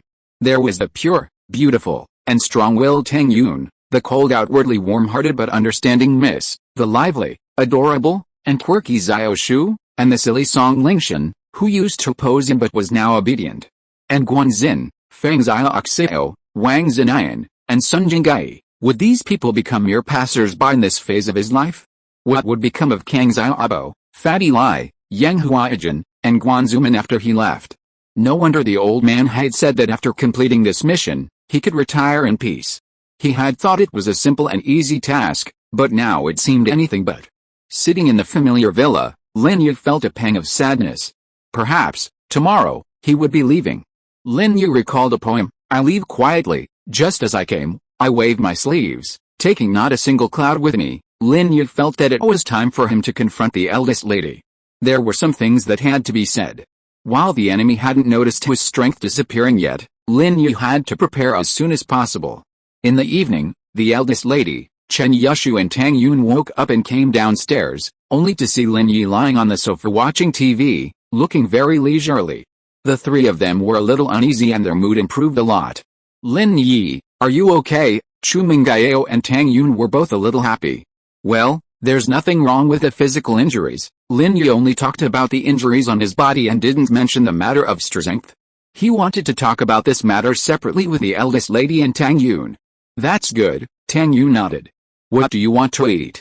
I'll make it for you. No, I had a cup of instant noodles earlier, so I'm not hungry. Lin Yi stood up and said, Yunayan, Why don't you go home first? You've been out for 3 days now. Your uncle and aunt must be very worried about you, right? Tang Yun was slightly stunned after hearing Lin Yi's words, feeling a little disappointed. Was Lin Yi trying to get her to leave? Moreover, Lin Yi rarely seemed to call her Yunite so intimately in front of outsiders. Tang Yun felt that something was wrong. It was no wonder Tang Yun thought so. Lin Yi had just woken up, and she was just thinking about getting closer to him, talking or something, but Lin Yi asked her to go home. Tang Yun felt a little aggrieved, and a little envious of the eldest lady and Chen Yushu. Okay, but Tang Yun still nodded obediently. I'll ask you out for dinner later. Why don't you go back and tell your uncle and auntie that you're safe? Lin Yi also noticed Tang Yun's disappointment and knew that she had misunderstood. However, there were some things that Lin Yi couldn't explain in front of the three of them at the moment, so he had to say this. When Tang Yun heard Lin Yi say that he would ask her out later, she suddenly became happy again. She nodded and said, okay, then I'll wait for your call. Lin Yi's strange behavior made Chu Mengyao a little suspicious. After Tang Yun left, the eldest lady frowned and said, why did you let Tang Yun go? I wanted to invite you out for a meal to celebrate your recovery from a serious illness. 3 days of getting a long day and night had created some subtle friendship between the eldest lady and Tang Yun. There's no rush to eat. Lin Yi shook his head, and the expression on his face suddenly became extremely serious. Yao, Zia Oshu, there is something very important that I want to tell you. What is it? Chu Mengyao was stunned. She didn't expect Lin Yi to speak to her in such a serious tone. She was a little uncomfortable for a moment. Just tell me if you have anything to say. Oh, Brother Arrow, your expression is so scary. Chen Yushu was also a little uncomfortable with Lin Yi's tone. Lin Yi smiled bitterly. Then I will tell you the truth. Although my injury has healed, my strength has been lost. Lost strength? What do you mean? Chu Mengyao was slightly stunned. She didn't quite understand what Lin Yi meant. To put it simply, I'm just like an ordinary person now, Lin Yi said with a casual tone. When I fought Ma Zhu before, that last killer move wasn't really a killer move at all. I used it with the intention of dying together with him. Although I survived, that move was a mutually destructive move. Ma Zhu was crippled by me, but I wasn't much better off either. My strength also plummeted. What? You became an ordinary person? Chu Mengyao was shocked and her face changed a little. After Lin Yi explained it this way, she understood. Then how can I recover? Chapter 913 Lin Yi resigns. Oh, yeah. How can I get you back? Chen Yushu asked anxiously. I read in martial arts novels that the hero loses strength and has to practice dual cultivation with someone to regain it. Is that true? Does Sister Yao have to sacrifice herself? PFFT, Lin Yi nearly burst out laughing after hearing Chen Yushu's words. This girl is truly a gem. Lin Yi had gotten used to her personality and was a little reluctant to leave, but some things just required compromise. Zia Oshu, stop interrupting. Listen to what Lin Yi has to say. Chu Mengyao glared at Chen Yushu, but couldn't help but wonder, if, as Zia Oshu said, that was the only way to restore Lin Yi's strength, would she accept it? Perhaps? After all, he had lost his strength because of her injury and had nearly died. What was wrong with her making some sacrifices? This wasn't about love, but rather, a life for a life. It was her way of making up for him. Chu Mengyao consoled herself with this. But, why would he be with her when he already has Tang Yun? Chu Mengyao shook her head, putting these messy and unrealistic thoughts behind her. You've been deceived by those novels, Lin Yi said to Chen Yushu with a wry smile. Those are just excuses for the male protagonist's lustful behavior. Well, then, Brother Arrow, are you lustful? Chen Yushu asked. Lin Yi couldn't answer. Food, sex, and nature are all part of human nature, and he didn't want to lie. Zia Oshu, why are you talking so much nonsense? Don't bother Lin Yi. Let him continue. How can he recover his strength? Chu Mengyao glared at Chen Yushu and scolded him angrily. Oh, okay, then Brother Arrow, tell me, how can you recover your strength? Sister Yao and I are your solid backing? Chen Yushu nodded. How to recover? Lin Yi sighed slightly. For the time being, I haven't found a way to recover, so I'm actually resigning today. You're leaving? Chu Mengyao was stunned and looked at Lin Yi in disbelief. Lin Yi's words had a huge impact on her, and she couldn't accept it for a while. Why were they leaving so suddenly after all that talk? Yet, Lin Yi nodded. I'm going to find a way to regain my strength. Can't I find it here? Chu Mengyao said anxiously. I took Uncle Chu's money to stay with you, but I've lost the ability to protect you. What am I doing here? Lin Yi shrugged. Oh, don't worry. After I'm gone, Uncle Chu will find you new followers. Maybe they'll be more obedient than me and won't make you angry. Chu Mengyao wanted to say, I don't want it. I want you, but the words stuck on her lips, and she couldn't say them. She stared at Lin Yi, feeling a little unreal. Was he really leaving? Why so soon? Oh, it's okay. You have money anyway, so you don't care about the 30,000 yuan. You don't have to take a salary. Sister Yao and I will support you. Chen Yushu didn't have as many expectations as Chu Mengyao, and said without thinking, when you have recovered your strength, you can ask for a raise. Lin Yi smiled. Don't talk nonsense, Xiaoshu, you are not stupid, right? Chen Yushu looked at Lin Yi in surprise, his eyes wide open, and finally lowered his head without saying a word. Are you really leaving? I know you don't care about the 30,000 yuan. Chu Mengyao bit her lip and looked at Lin Yi. You said we are friends. You lost your strength for us, how could we kick you out because of this? Do you think I, Chu Mengyao, can do such a thing? Lin Yi looked at the eldest lady, feeling a little reluctant, but he was very clear-headed. I took the initiative to resign, it has nothing to do with you. Okay, I'll go out first. Before I leave, I also want to talk to Tang Yun. Chu Mengyao looked at Lin Yi and wanted to say something, but when she saw him get up and walk towards the door of the villa after he finished speaking, she suddenly felt a little powerless and closed her mouth again. Lin Yi just left like that and disappeared from the sight of Chu Mengyao and Chen Yusu. Chu Mengyao retracted her gaze, feeling a little blocked in her heart. She couldn't tell whether it was melancholy or something else. In short, she was in a very bad mood. Chu Mengyao's previous good mood, fueled by Lin Yi's recovery, vanished completely at that moment, as if she had lost something precious. She felt the urge to cry, but glancing at Xiaoshu beside her, she held back. Yao, you have to be strong.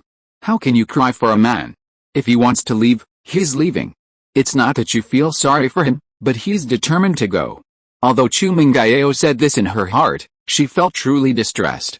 Sister Yao, is Brother Errol really leaving? Chen Yushu asked. It's true, Chu Mengyao nodded. But I don't want him to leave, Chen Yushu said honestly. I know, but we can't stop him, Chu Mengyao shook her head. Can't Uncle Chu do that too? Chen Yushu suddenly asked. Daddy, Chu Mengyao was slightly startled, then she remembered that Lin Yi was Daddy's friend. Would Lin Yi listen to Daddy's words? He should, right? Otherwise, why would he come all the way to her and work so hard for 30,000 yuan? Thinking of this, Chu Mengyao's eyes suddenly lit up. She stumbled to the phone, picked it up and dialed Chu Pengzhan's number. Yao?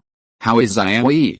Is he awake? Chu Pengzhan had just got off work and received a call from his daughter on the way. He hadn't had Uncle Fu to see him off for the past few days, and he didn't hire a driver, but drove himself. He was used to it. Yet, Chu Mengyao nodded. Daddy, but Lin Yi is leaving, he wants to resign. Resign? Why? Chu Pengzhan was stunned. Is it because it's too dangerous? Chu Pengzhan was also very worried during Lin Yi's coma. This time, what Lin Yi experienced was indeed too dangerous. Chu Mengyao had already told him about the process.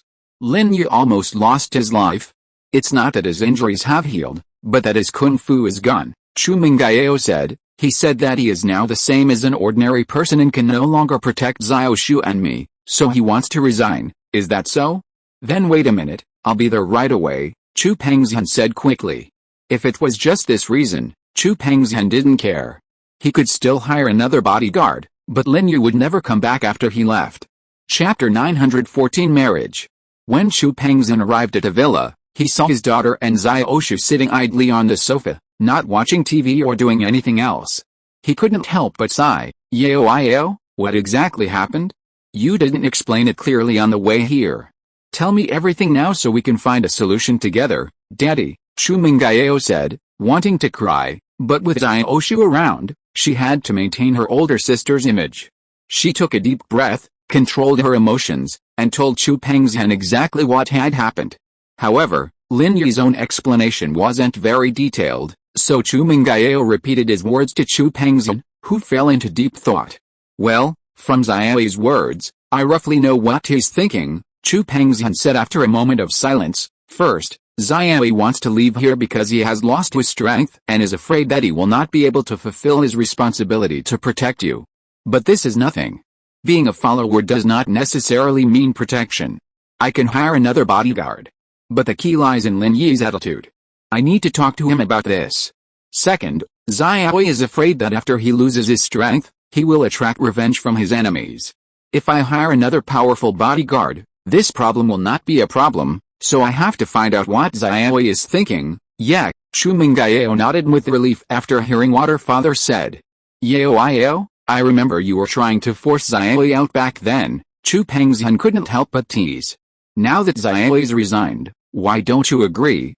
That's right, it's different now. He's Xiaoshu and me's savior now, how can we be ungrateful? Chu Mengyao said, glancing at Xiaoshu and asking, right, Xiaoshu, yes, Sister Yao is ready to marry me, Chen Yushu nodded. Chu Mengyao nearly exploded. If I asked you to agree, why not just say yes? Why all that nonsense afterwards? Yao, come with me. Chu Pengzhan suddenly paused, stood up, and waved to his daughter. Oh, Chu Mengyao was startled. What was going on? Couldn't they talk about it in the living room? Xiaoshu was the only one there, and she wasn't an outsider either. However, seeing her father already heading towards Lin Yi's room, Chu Mengyao had no choice but to follow. Chu Pengzhan entered Lin Yi's room. After Chu Mengyao came in, he reached out to close the door and said, Yao, sit down first. Oh, Daddy, what's the matter? Why are you hiding it from Xiaoshu? Chu Mengyao looked at her father with some doubts. She was also afraid that Xiaoshu would be unhappy, because she had never been shy about anything before. Chen Yushu was not unhappy, she was just a little curious. After Chu Pengzhan and Chu Mengyao entered the room, Chen Yushu also tiptoed to the door of Lin Yi's room and listened carefully to the movements inside. Yao, tell Daddy the truth, are you in love with Xiaoyi? Chu Pengzhan looked at his daughter and asked hesitantly. Chu Mengyao was stunned, and looked at Chu Pengzhan stupidly. Her face suddenly turned red. Dad, what did you say? Why do I like Lin Yi? Here Chu Pengzhan looked at his daughter's appearance and nervous expression, but smiled. Then do you want Xiaoyi to stay? I do. Chu Mengyao hesitated, but what does this have to do with liking Lin Yi? If you want Xiaoyi to stay, there must be a good reason, right? Chu Pengzhan smiled. Xiaoyi is a man of integrity. He was injured and could no longer perform his duties, so he resigned. Think about it, if we say we want to support him and let him stay in the villa, with Xiaoyi's personality, will he accept it? Chu Mengyao was stunned, but still shook her head slowly. Although Lin Yi sometimes looks very thick-skinned, he seems to be very principled. If he is asked to stay, it seems that it will be difficult. It shouldn't be otherwise, he would have stayed before. So, if you want Xiaoyi to stay, there must be a reason to keep him, Chu Pengzhan said, but Xiaoyi has no relationship with us, why should he stay? This, Chu Mengyao understood what Daddy meant. If Lin Yi was her boyfriend, then perhaps he would stay, but, is he? He's not. In other words, if Xiaoyi becomes a family with us, why would he leave? Chu Pengzhan looked at his daughter's embarrassment and didn't expect her to admit anything. However, as a father, Chu Pengzhan could still guess what she was thinking. I want to marry you to Xiaoyi, what do you think? Huh? Chu Mengyao widened her eyes and looked at Daddy in disbelief. She had long noticed that Daddy's attitude towards Lin Yi was unusual. After the first family dinner, Chu Mengyao had discussed this issue with Chen Yushu. At the time, Chen Yushu's answer was that either Uncle Chu wanted Lin Yi to be his son-in-law, or Lin Yi was his illegitimate child. Now it seems that Daddy has been thinking this all along. Chu Mengyao was a little shocked. Did Daddy really want her to marry Lin Yi? Is this true? Then, should I agree to it? Chu Mengyao's breathing became a little rapid. A voice in her heart urged her to agree quickly. Agree quickly, isn't this exactly what you want? However, another voice sounded coldly. Lin Yi, you have a girlfriend. Lin Yi, you have a girlfriend, Chu Mengyao said. She's just a girlfriend, aren't we married yet? Chu Pengzhan narrowed his eyes, looked at his daughter, and said with a half-smile, you have to fight for things. I just want to ask your attitude now. Chu Mengyao blushed for a moment, not knowing how to answer. After a while, she said awkwardly, how can I have an opinion on such a big matter as marriage? I don't have anyone I like. If you insist on making the decision for me, Daddy, I will reluctantly agree. After all, he saved my life, and I should repay him." Here Chu Pengzhan laughed. It seemed that his daughter's attitude towards Xiaoyi had changed a lot without her realizing it. "Then I'll talk to Xiaoyi and see what he thinks." Chu Mengyao nodded, her expression very shy. However, when the two were talking and the atmosphere was very ambiguous and harmonious, the door of the room was pushed open. Chapter 915. What about me? What about me? What about me? Chen Yushu rushed in. "Sister Yao, you're so mean. How could you forget about me?" Chu Mengyao was startled by Chen Yushu's sudden intrusion and almost jumped out of her chair. Although Xiaoshu couldn't hide these things from her, Chu Mengyao was nervous at the moment, and she was still terrified by someone barging in. Chu Pengzhan was also at a loss for words. He didn't expect that even though he was avoiding Xiaoshu, she still heard everything. "Haha, how could I forget about you?" Chu Pengzhan smiled at his daughter's best friend. He knew Chen Yushu's personality. She was crazy all day long, but she and his daughter were very close. If possible, they would be best friends for life. "I'm your concubine, right, Sister Yao? You promised me that. Are you going to go back on your word?" Chen Yushu seemed to have heard everything Chu Pengzhan and Chu Mengyao had said before. "How could I regret it?" Chu Mengyao said, feeling a bit amused. "Buy one, get one free. I'm sure Lin Yi will be very happy." Chu Pengzhan glanced at his daughter, seemingly unable to detect any remorse on her face. Instead, he breathed a sigh of relief and said with a smile, "Xiaoshu, if you want to get married, and Yao has no objection, then I certainly have no objection. But as for the Chen family, you'll have to talk to them yourself." Chu Pengzhan wasn't a stubborn person. Although he was just an ordinary businessman, for some reason, he had come into contact with some hidden families and sects, even those at a higher level. So, he didn't have much objection to his daughter and Xiaoshu marrying Lin Yi at the same time. As long as his daughter was happy, that was fine. As for Chen Yushu's family, that was up to her to convince them. He couldn't help much. "Oh? Really?" Chen Yushu was stunned, looking at Chu Pengzhan with some surprise. She usually spoke with a mixture of truth and falsehood, so this time, she spoke to Chu Pengzhan in a half-joking tone, hoping to gauge his attitude. Unexpectedly, Chu Pengzhan remained calm and simply asked for Chu Mengyao's opinion. Chu Pengzhan smiled, but said nothing. He stood up and walked out of the room, thinking that it was probably impossible for them to be separated in this lifetime. It was rare for them to be so close. But there was still a problem with Lin Yi. Lin Yi had a girlfriend at school. What would his attitude be like? Chu Pengzhan was a little unsure. It seemed his daughter had acted a little too late. Lin Yi had only been in Songshan City for a little over a month, and he had already established a network of contacts.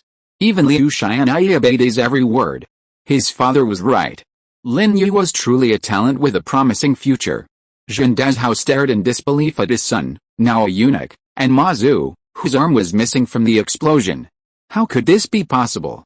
Wasn't Ma Zhu a master at the peak of the mid-stage Xuanji, at the 8th level of the Golden Bill cover? How could he have been beaten like this? Isn't Lin Yi just at the peak of the early Xuanji stage? The gap between the two is so huge, and Ma Zhu has divine power to protect him, so how could he be defeated? Medicine King, how is the situation? Is there any hope for my son to be cured? Zhen Dazhao regretted it so much. If he hadn't thought about dealing with Lin Yi, but had released Chu Mengyao and Chen Yushu after getting the money, none of this would have happened. He was unwilling to accept it. So in addition to regret, there was also a deep hatred. Lin Yi, if I, Zhen Dazhao, don't kill him, I will be unworthy of living in this world. No, the Medicine King shook his head. Although I am called the Medicine King, that is only because of my excellent medical skills. Your son's testicles were blown out by bullets. Unless I have the ability to make a dead tree bloom and a dead tree bear fruit, otherwise, there is no way this thing will regenerate. Dad, I don't want to be a eunuch, I haven't had enough fun yet. Zhen Yingjin burst into tears. He hated Lin Yi in his heart. Before, although Lin Yi turned him into a eunuch, it was only a fake eunuch, but now, he has become a real eunuch. Although all this was caused by Chen Yushu, Zhen Yingjin hated Lin Yi. If Lin Yi hadn't injured Ma Zhu, Chen Yushu wouldn't have had the opportunity to take advantage of him. So in the final analysis, all this was because of Lin Yi.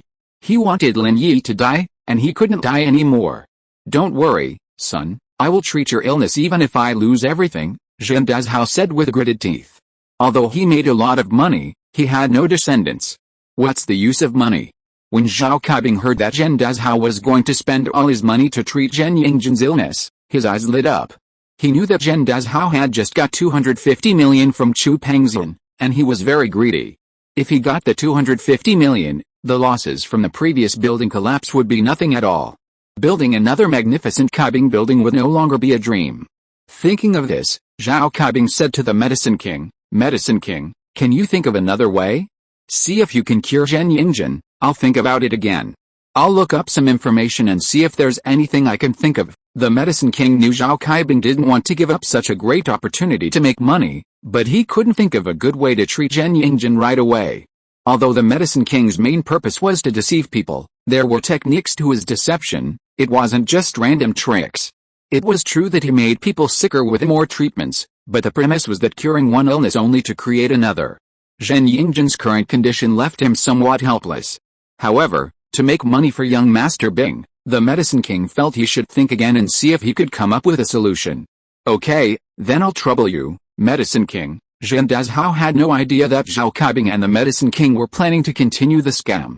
He assumed that their recent interactions had fostered a familiarity and friendship, and that the Medicine King couldn't help but lend a hand. Sure, the Medicine King nodded. "By the way, Master Ma, what did the boss say?" Zhen Dazhao turned his head to look at Ma Zhu, who was also in a miserable state at the moment, with his body wrapped in bandages. "It's okay with the boss, my master will send fellow disciples over there." Ma Zhu said this with some sadness. He was the youngest and most promising disciple of the sect. He had cultivated to the 8th level of the Golden Bell cover at such a young age. He was already an external master with the peak strength of the middle stage of the profound realm and the hope of the entire sect.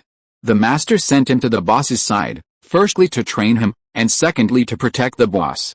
After all, the boss created a lot of profits for the sect every year. Originally, the master said that once his Golden Bell cover broke through the 9th level, he could return to the sect and walk in the sect as the young master. However, all this beauty was shattered at this moment. Chapter 916 Medicine King's Suspicion. He was crippled. Not only did he lose an arm, but half of his body was also damaged. Even the uninjured half was injured by the explosion, leaving him with less than the 3rd level of the Golden Bell cover. He could be a small-time thug, but being a master was absolutely impossible. Even if his injuries healed, starting over from scratch would be much more difficult because he had lost an arm. Besides, even if he started practicing again, how long would it take for him to regain his current strength?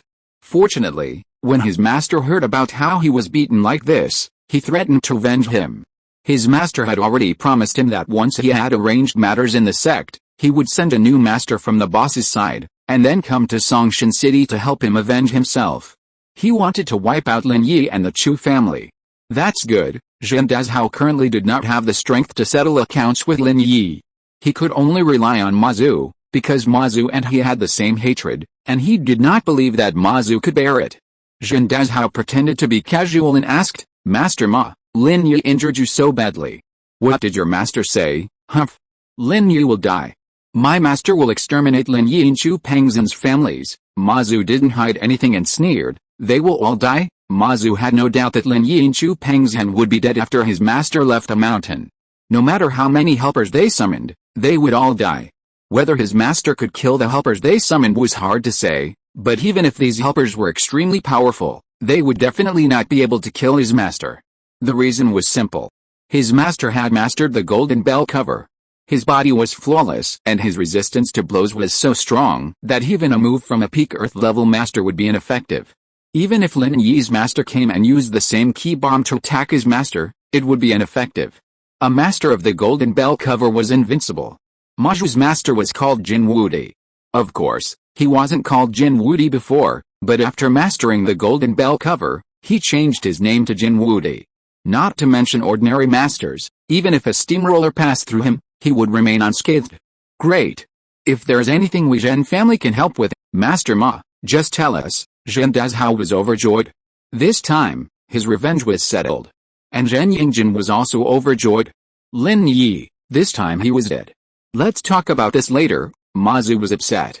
Even if he killed Lin Yi and Chu Pengzhan, It would be difficult to compensate for his damage. He was useless, completely useless. What should he do in the future? But, with Ma Zhu injured like this, will Lin Yi be okay? Zhao Kaibing no longer believed that Ma Zhu's master could kill Lin Yi. When Zhen Yingjin called Ma Zhu over before, he was also very arrogant and said that he could definitely kill Lin Yi. What about now? Zhen Yingjin was useless, Ma Zhu was also useless, and the two disabled people were giving him money again. Although Zhao Kaibing could earn a lot of money from medical fees, he wanted Lin Yi to die even more. If Ma Zhu really killed Lin Yi, Zhao Kaibing would rather not earn his medical expenses, and even give him some money. Logically speaking, Lin Yi should have been seriously injured. The king of medicine pondered for a moment and said, according to my analysis, Lin Yi's injuries this time are probably very serious and fatal. To be able to blow Ma Zhu up like this, he himself is probably not much better. If I guess correctly, his meridians are probably broken. Broken meridians?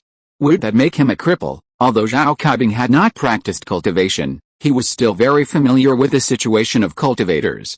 Yes, the medicine king nodded. Even if he's a doctor, it's unlikely he'll be fully recovered. Therefore, Lin Yi must be the weakest right now. That makes sense, Zhao Kaibing nodded. Just as he was about to say something, he looked up and saw Li Chihua walk in. He hurriedly asked, Chihua, you're back. What did the people you sent out to investigate say? Lin Yi seems to be fine. He left the Chu family villa, seemingly unharmed. But Li Fu is nowhere to be seen. He must be either unhealed or dead, Li Chihua said. Lin Yi is already well? Impossible, the medicine king was shocked. Is his medical skill really that advanced? He could heal such a serious injury? He can heal himself with his ki. Has his strength already recovered? Ma Zhu was stunned, hatred surging on his face. If Lin Yi were truly miserable and seriously injured, he would be fine. But the fact that Lin Yi was completely unharmed was hard to accept. Is he not aware of his incredible power? The medicine king frowned, a hint of disbelief. Is this guy Lin Yi not a human? Damn, how can he be so awesome? Zhao Kaibing's eyes widened, but fortunately he was mentally prepared. Lin Yi was the same before. He no longer had much confidence in those who boasted that they could kill Lin Yi in one blow. He was very confident that Lin Yi would not die. This guy was like an indestructible cockroach. No, Medicine King suddenly slapped his thigh and said, you said you didn't see Li Fu. Yeah, Li Fu hasn't shown up. Chu Pengzhan has been driving himself recently, said Li Chihua. Ha. I get it, this time, Lin Yi is also injured. He no longer has any extra energy to heal Li Fu. Medicine King laughed. I'm afraid that Lin Yi can now walk outside, but it's just that his injuries have healed on the surface. In fact, his strength hasn't recovered yet. Oh? If that's the case, then this is a good opportunity to deal with Lin Yi. Ma Zhu's eyes suddenly flashed with a flame of hatred. I'm just guessing, but I advise Mr. Ma Zhu that with your injuries, it's not appropriate to fight with Lin Yi. The Medicine King shook his head and said lightly, even if his strength has not recovered, your strength has also been lost. You and he are just the same. Let alone Lin Yi, in your current condition, it will be difficult for you to escape if surrounded by several big men. Although the Medicine King's words were a bit harsh, Ma Zhu knew the truth of what the Medicine King said, and couldn't help but lower his head again. Indeed, with his current half-baked strength, he is no match for anyone. Half of his body has been broken, and he has no good offensive moves. In the past, he relied on the hardness of his body to fight randomly, but now, even if he encounters a few big men, they can beat him to death. Because half of his body is no different from that of an ordinary person. But I don't want Lin Yi to live in this world for a moment, Ma Zhu said, gritting his teeth. I wish he would die now, immediately. If you're listening to this novel on a channel other than Fanfic World, it means they downloaded and uploaded it without effort. We cordially invite you to visit our channel, Mundo Fanfic Novelis. There you'll find the original version of this story and you can explore many other novels of various genres. We're waiting for you to immerse yourself in a world of incredible novels. Chapter 917, Lin Yi's Final Decision. Haha, Ma Zhu, don't we have the same idea? Zhao Kaibing smiled helplessly. Lin Yi collapsed two of my buildings, and broke my leg. Don't I want him to die? I do too. But I know I can't kill him with my current strength. I can only wait and see, waiting for my father to send a master, or for another enemy of Lin Yi to kill him. Ma Zhu nodded, knowing that what Zhao Kaibing said was true. Does Lin Yi have any enemies recently? Shouldn't we let his enemies take action now? Zhao Kaibing turned to look at Li Qihu and asked. Well, apart from Jianwen, there's only Zhong Pinliang left, Li Qihu said helplessly. I only know these two, but Jianwen has been quiet recently, and Zhong Pinliang followed you, young Master Bing, and they are not Lin Yi's opponents. By the way, when Xiao Ji from the Xiao family came to visit me a few days ago, he seemed to have intentionally or unintentionally inquired about Chu Pengzhan and the masters around him. Oh? Did you receive them? Did you tell him about Chu Pengzhan? Zhao Kaibing asked. The Xiao family has never had any hatred against us, and we have a pretty good relationship with each other. Although I heard that the Yu family was going to be kicked out of the ranks of the aristocratic families, but a lean camel is bigger than a horse. The Xiao family still has some use, so I naturally did not neglect them, Li Qihu said. As for the matter of Chu Pengzhan, of course I told him. From his tone, it was obvious that he had a grudge against Chu Pengzhan, so I told Xiao Ji the information of the two masters around Chu Pengzhan. However, when Xiao Ji heard that Lin Yi was an early Zhuan level master, he seemed to hesitate for a moment and didn't say anything. Oh. So, you first find a few gangsters to test Lin Yi and see if he still has the strength. If he really doesn't have the strength, we will spread the news. Zhao Kaibing thought for a while and said, I don't believe that Lin Yi and Chu Pengzhan have no other enemies except us. Now it seems that the Xiao family probably wants to deal with them. We just have to sit back and enjoy the results. Yes, Li Qihu nodded and retreated after Lin Yi left the villa. He drove to Pengzhan department store. He had to make some preparations before his date with Tang Yun. Lin Yi did not dodge the little tails near the villa. Lin Yi roughly guessed that these people were probably sent by Zhao Kaibing. After Zhen Yingjin and Ma Zu were injured, they would definitely go to Zhao Yaowang for treatment. It was normal for Zhao Kaibing to send people to spy on his condition. So the less Lin Yi cared about them and pretended to be fine, the more he could confuse people and make people think that Lin Yi's strength had recovered. But Lin Yi didn't think about Uncle Fu's matter. He ignored the fact that Zhao Kaibing even monitored Uncle Fu. However, even if Lin Yi knew, it would be useless because Lin Yi had only recovered from the external injuries of his body. The internal injuries of his meridians had not improved at all, let alone going to treat Uncle Fu. Lin Yi drove to Pengzhan department store openly to make people think that he was not injured. Lin Yi had to keep this news a secret for as long as possible, and he had to keep it a secret until Chu Pengzhan found a capable expert. Lin Yi had originally planned to leave tomorrow, but since Zhen Yingjin's troubles hadn't been completely resolved, he wouldn't feel safe leaving unless Chu Pengzhan found a replacement bodyguard. So, Lin Yi had no choice but to hold on, keeping a low profile and avoiding any chance of getting caught. However, what Lin Yi hadn't anticipated was that Yao Wang had already guessed his true strength and was quietly deploying a probing plan against him. Lin Yi parked his car in the underground parking lot of Pengzhan department store, asked the security guard, and then headed to the jewelry section on the first floor. Hello, sir. Would you like to pick out some jewelry? Lin Yi had just arrived at a counter called Liu Weixin Jewelry Store when a saleswoman approached him and asked enthusiastically. Yes, Lin Yi nodded. He hadn't expected the jewelry company's service to be so good. He had initially intended to browse, but now he had decided to buy. In fact, every jewelry store in Pengzhan department store offers similar merchandise. The main difference lies in the service. Sir, what would you like to choose? For yourself, or as a gift for a friend? The salesgirl asked. I'm looking for a ring for my girlfriend, Lin Yi said. Ring? For your girlfriend, the salesgirl nodded. Is it a simple gift, or an engagement ring? An engagement ring, Lin Yi sighed softly. She was the first woman he had confirmed a relationship with, and before leaving, he made a decision. Here, sir, look. These are wedding rings. What price range would you like? We have them from a few thousand to tens of thousands of yuan, the salesgirl said, pointing to a display of rings. This one, how much is it? Lin Yi, not being a jewelry expert or having little experience choosing, simply chose a ring with a larger looking diamond, having heard that the bigger the diamond, the better. This one, the salesgirl gasped. The one Lin Yi had his eye on was the store's most prized possession. Her heart skipped a beat. If she sold it, what a commission she'd get. She'd only started working 2 days ago. If she could close this sale, she'd be making a killing. What's wrong? Lin Yi asked, noticing the saleswoman's hesitation. Nothing, she shook her head. This ring is our store's most valuable treasure. It's locked behind the counter.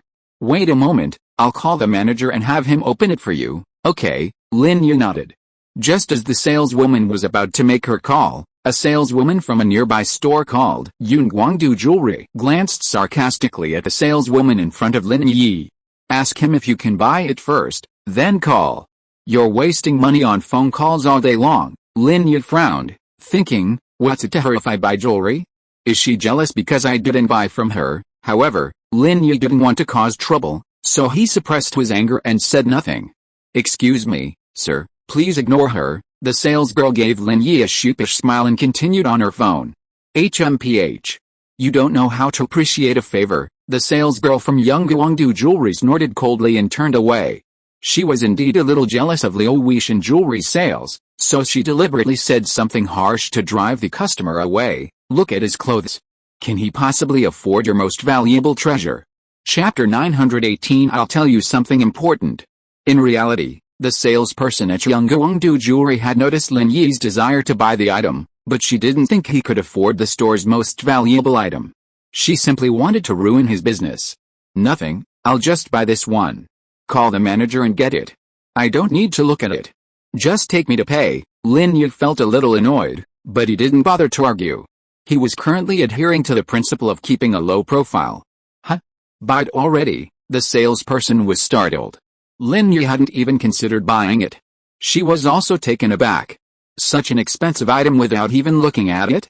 But when she saw the diamond card Lin Yi had taken out, she immediately understood his ability. She secretly rejoiced. Good deeds are rewarded, and her principle of warm service was indeed correct. The salesperson at Yunguangdu Jewelry across from her was a little stunned. Only high-ranking clients of the group could afford such a VIP diamond card.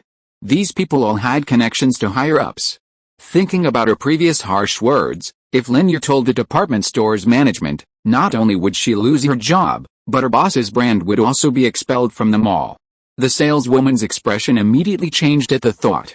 She wanted to offer some soft words to Lin Yi, but he had already turned to swipe his card. In truth, Lin Yi hadn't considered arguing with the saleswoman at all. With a ring worth over 300,000 yuan in hand, Lin Yi drove towards the hospital. Tang Yun's family's house hadn't been renovated yet, so they were still living in the hospital. Lin Yi called Tang Yun and asked her to wait for him outside the hospital entrance. When Lin Yi arrived, Tang Yun had already emerged. Standing at the hospital entrance, the breeze gently ruffled her hair and skirt. In the setting sun, she looked like a beautiful silhouette, just as stunning and beautiful as when Lin Yi first saw her. "Huh?" Lin Yi took a deep breath. He had made his decision, but he didn't yet know Tang Yun's. But no matter what Tang Yun chose, Lin Yi would support her. "Yunayan." Lin Yi opened the car window and called out to Tang Yun. Tang Yun looked in good spirits. Turning to see Lin Yi, she couldn't help but smile sweetly. She quickly ran over, opened the passenger door, and got in. "This feels so good. I even thought the last 3 days were just a dream, like you weren't even hurt at all." "How?" Lin Yi said, giving a bitter smile. He didn't know how to respond to Tang Yun, what to say. "What's wrong?" Tang Yun asked, puzzled, noticing the oddity in Lin Yi's smile. "Nothing. Let's find a place to eat first." "What do you want?" Lin Yi changed the subject. "Okay," Tang Yun nodded. "You've just recovered from a serious illness, so of course you can have whatever you want. My mom wanted to make you a barbecue, but we can't do it in the hospital. We'll have to wait until the new house is finished." "Right, after the new house is finished? Where would he be by then?" "He'd probably already be back home, right? Then let's go to the Starlight Hotel." Lin Yi had never taken Tang Yun to such a high-end hotel. It wasn't that Lin Yi couldn't afford it, but rather that he wasn't particularly particular about pomp and circumstance, and wasn't particularly interested in such high-end hotels. But today was his and Tang Yun's last dinner, a farewell dinner, and Lin Yi wanted to make it a formal affair. Even if Tang Yun disagreed, it would still be a fond memory. Watching Lin Yi pull into the Starlight Hotel parking lot, Tang Yun was surprised. "Isn't this place expensive? Why are you here all of a sudden? We're just two, so a simple meal is fine. Didn't you say I just recovered from a serious illness? So let's celebrate here," Lin Yi said. "Is that so? Okay then." Tang Yun felt a little distressed. She wasn't the type to be greedy or vain, and her personality was completely different from her mother's. In Tang Yun's view, even if she was poor, she needed to be strong-willed. Lin Yi requested a small private room. Since it was just a standard room, there was no need to reserve in advance. The best hotels Tang Yun had ever been to were the Pengzhan Business Hotel, where the young lady had previously treated her, and the Xinguang Brilliant Hotel here. Lin Yi handed Tang Yun the menu, and she was shocked at how expensive the dishes were. The price of a single dish could easily have cost her a full meal outside. Tang Yun hesitated, then handed the menu back to Lin Yi. "You should do it." How? Lin Yi knew what Tang Yun was thinking. He casually ordered a few dishes and sent the waiter away. He was here primarily to confront Tang Yun, not to eat. What a waste of money. Tang Yun glanced at Lin Yi and pouted. Although she knew he could make money, she disliked extravagance. Money could be spent on the right things, but to see such a large sum of money go to waste on a meal that wasn't even particularly delicious was heartbreaking. "How, you're already controlling me before we even get married?" Lin Yi laughed. "Well, do you want to be supervised?" Tang Yun's beautiful eyes widened as she stared at Lin Yi. "Oh, sure, as long as you're willing to keep supervising me." Lin Yi said this with a smile, but a hint of worry lingered. "Unless you don't want me." Tang Yun, feeling somewhat pleased with herself after hearing Lin Yi's response. "I'm afraid you won't." Lin Yi's expression hardened, and he spoke solemnly. Tang Yun was stunned, glancing at Lin Yi in surprise. Although Lin Yi's words had been joking, his expression left her perplexed. "Why are you so serious?" Lin Yi was about to reply when there was a knock on the door outside the private room. The waiter began to serve the dishes. The dishes Lin Yi had ordered were all stir-fried, simple dishes, so they arrived quickly. This was a deliberate move on Lin Yi's part, to prevent the constant comings and goings of the waiters from interrupting his conversation with Tang Yun. "Yunayan, I asked you out this time because I actually have something very important to tell you," Lin Yi said after a moment of hesitation after the waiter left. "Huh?" Tang Yun had almost forgotten how serious Lin Yi had been. After the dishes arrived, she was about to start eating when Lin Yi said this. She quickly put down her chopsticks and looked at Lin Yi inquiringly. "What's wrong? What's so important that you're so serious? Your expression is so scary." Chapter 919 I do. Tang Yun felt a little uneasy. Could it be that Lin Yi didn't want her anymore? His relationship with Chu Mengyao and Chen Yashu was growing stronger and stronger. No matter how she compared them, she felt inferior to them. It was possible that Lin Yi asked her out to break up with her. Furthermore, this was the first time Lin Yi had asked her out to such a high-end restaurant for dinner, which gave Tang Yun a sense of foreboding and made her heart beat faster. "Yunayan, my injuries aren't completely healed." Lin Yi decided to cut to the chase. He didn't need any prelude to a frank confession. Tang Yun had already learned about her previous injuries from Chu Mengyao and Chen Yashu, so Lin Yi only needed to get to the point. "Although my external injuries are healed, my strength is gone." "Huh? Is that a big deal? Is it dangerous?" Tang Yun asked subconsciously, startled. She hadn't expected Lin Yi to tell her this. Although Lin Yi wasn't about to dump her, the fact that he spoke so seriously about his injuries meant they must be serious. Therefore, Tang Yun was very worried. "There's no danger from my injury, but if my enemies knew I'd lost my strength, I'd be in danger," Lin Yi said with a wry smile. "Ah, then why did you tell me?" "You shouldn't tell anyone," Tang Yun was startled. "But I won't tell anyone. I'll keep it a secret for you." "Hey, Yunayan, you misunderstood," Lin Yi smiled, feeling relieved by Tang Yun's nervous reaction. Tang Yun cared about him. Misunderstanding? Tang Yun was stunned. "Yes, I'm telling you this because I've already resigned from Chu Mengyao. I won't be their bodyguard anymore," Lin Yi said. Tang Yun was slightly startled by Lin Yi's words, but then she felt a little happy. Although Lin Yi's strength was gone, he had also left Chu Mengyao and Chen Yashu. Wasn't that exactly what she wanted? "So where are you going to live in the future?" Tang Yun's face flushed slightly. "How about you move in after Minu house is renovated?" Lin Yi looked at the shy Tang Yun, his heart slightly moved.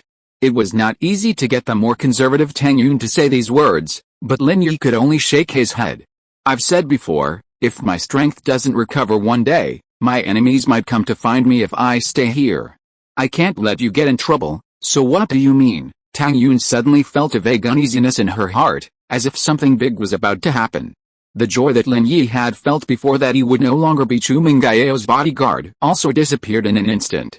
"I'm leaving Songshan City and going back to my hometown." Lin Yi said this with a bit of sadness, but he still had to say it. The end of the song is the unchanging law. You don't want me anymore?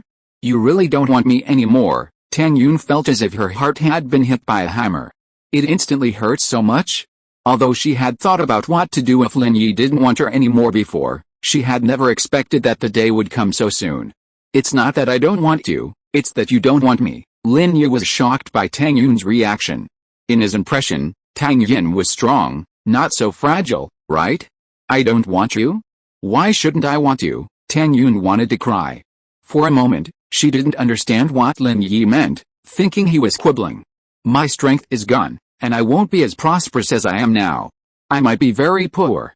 So you still want me? Lin Yi was basically certain of Tang Yun's feelings. It seemed that the ring was not bought in vain. However, some things still needed to be made clear in advance. Lin Yi, I will bite you to death. Tang Yun was a little anxious, staring at Lin Yi with tearful eyes. Am I a person who despises the poor and loves the rich in your eyes? Am I so unbearable? That's my mother, not me. Tang Yun was a little angry, and actually compared her with her mother. However, Tang's mother did make Tang Yun very worried. Lin Yi sighed. He had to tell Tang Yun the worst possibility. After all, Tang Yun was a girl from a big city. He didn't know if she could stand the boredom in the countryside. It's very remote. There are no tall buildings, no bustling cities, and even no cars. Many families don't have telephones, and they basically rely on shouting to communicate with each other. The houses are also very dilapidated. There is no heating in the winter, and you have to burn firewood yourself. There are no modern toilets, only public toilets. Can you, a girl, stand all this hardship? Of course I can. Don't forget, my family used to live in a bungalow in the shanty town. In the winter, we also burned our own fires. There was no independent toilet, and it was also a public toilet. What you said is just right for me, as if it was tailor-made for me. Tang Yun was so excited that she spoke a little incoherently, because she finally found a sense of superiority over the eldest lady. But if I can't recover my strength for the rest of my life, you will have to accompany me in the small mountain village of my hometown for the rest of my life. Are you really willing? Lin Yi was very moved after hearing Tang Yun's words. He was really moved. I do. Tang Yun nodded firmly. She didn't care whether Lin Yi had the strength or not, nor did she care whether Lin Yi had money or not. She only cared about Lin Yi as a person. Okay, then I'll go back first. After you finished high school and maybe college here, you can come find me. This will give you some time to calm down. I hope you're not acting impulsively, Lin Yi said rationally. I'm not impulsive, Tang Yun shook her head. I'm speaking the truth, but I do need to make things right for my parents. I'm married into a remote mountain area, so I have to comfort them. But you're not just trying to be nice and then abandon me, are you? Tang Yun gradually regained her composure. She looked at Lin Yi, trying to discern if he was deceiving her, just trying to comfort her before walking away. How? Lin Yi suddenly pulled out a small box and placed it in front of Tang Yun, saying, No, I've been thinking about this for a long time before I tell you this. This is for you. Tang Yun was slightly startled, but then, an uncontrollable surge of excitement filled her. Although she hadn't opened the box yet, she had seen similar scenes in TV dramas. Could it be a wedding ring inside? Tang Yun took the small box and opened it with trembling hands. The diamond shone brightly under the light of the box, causing her to squint slightly. It was indeed a diamond ring. Tang Yun was so excited. At this moment, she was so happy, as if her love journey had finally come to fruition. She felt that she was the happiest girl in the world. Chapter 920. Is it accidental or premeditated? So beautiful. Tang Yun stared at the massive diamond in the ring with some surprise, her delight barely contained. Won't you say anything? How? Lin Yi pulled the diamond ring from the small box and looked at Tang Yun. Are you really willing to come find me? I do. Tang Yun nodded shyly. At that moment, she felt like a bride about to enter the marriage hall. Lin Yi placed the ring on Tang Yun's hand, feeling a sense of relief. Although his power was gone, he wondered how the old man would react to bringing home a wife. The meal, though somewhat melancholy, was nonetheless warm and cozy. Lin Yi was leaving, but Tang Yin wasn't disappointed, for she would soon be following him. After dinner, Tang Yin returned the ring to its box before leaving the private room. Why aren't you wearing it anymore? Are you changing your mind? Lin Yi joked. Only a fool would regret it. I'm afraid someone will snatch it away if I wear it. Now that you've lost your strength, I'll try to be low-key to avoid causing you any unnecessary trouble. Tang Yun rolled her eyes at Lin Yi and carefully put the ring away. Oh, Lin Yi thought to himself. What a considerate girl. It would be nice to marry a girl like her, right? Lin Yi paid the bill and left the room with Tang Yun. What he didn't know was that Li Shihu's people had already made arrangements in the parking lot of the Starlight Brilliant Hotel. Mr. Yang, thank you for your help, Li Shihu nodded to the manager of the Starlight Brilliant Hotel. Haha, how could I not do my best for what young Master Bing has assigned me, Mr. Yang said to Li Shihu with a smile. Besides, it's not a big deal, just a piece of cake, Li Shihu nodded. Okay, Mr. Yang, go ahead and do your work. There's nothing for you to do here. You're not going to be a good influence here, okay, then I'll be leaving first. I hope Brother Chihu won't make too much noise and affect the business, Mr. Yang instructed. Don't worry, I know my limits, Li Shihu nodded. After Mr. Yang left, Li Shihu got into a Buick commercial vehicle on the right side of the parking lot. The windows were covered with opaque black film, making it impossible to see inside from the outside. In the parking lot, another white Nissan van was also ready. It was a very shabby old model, but if you looked closely, you could see that it was actually a kit car, a type of vehicle popular with some gangsters. This type of car is inexpensive and can carry a lot of people, making it perfect for fights and stabbings. When the police show up, they simply abandon the car and run, since it only costs a few $1,000s. Lin Yi and Tang Yun arrived at the parking lot. Lin Yi got in the car with Tang Yun. Just as he was about to start the car, a faint warning signal came from his jade pendant. Danger was present, but not serious, that's what Lin Yi concluded from the signal. Just as Lin Yi was about to observe the situation further, a white Nissan van suddenly pulled up behind Lin Yi's car, blocking his way back out. Lin Yi's car was parked in a spot on the parking lot, with cars parked in front and on both sides, forcing him to back out from behind. Lin Yi frowned. Why had this person parked in this spot? Was it intentional? He honked his horn twice, signaling his departure, but the Nissan van behind him ignored him, seemingly oblivious to his horn.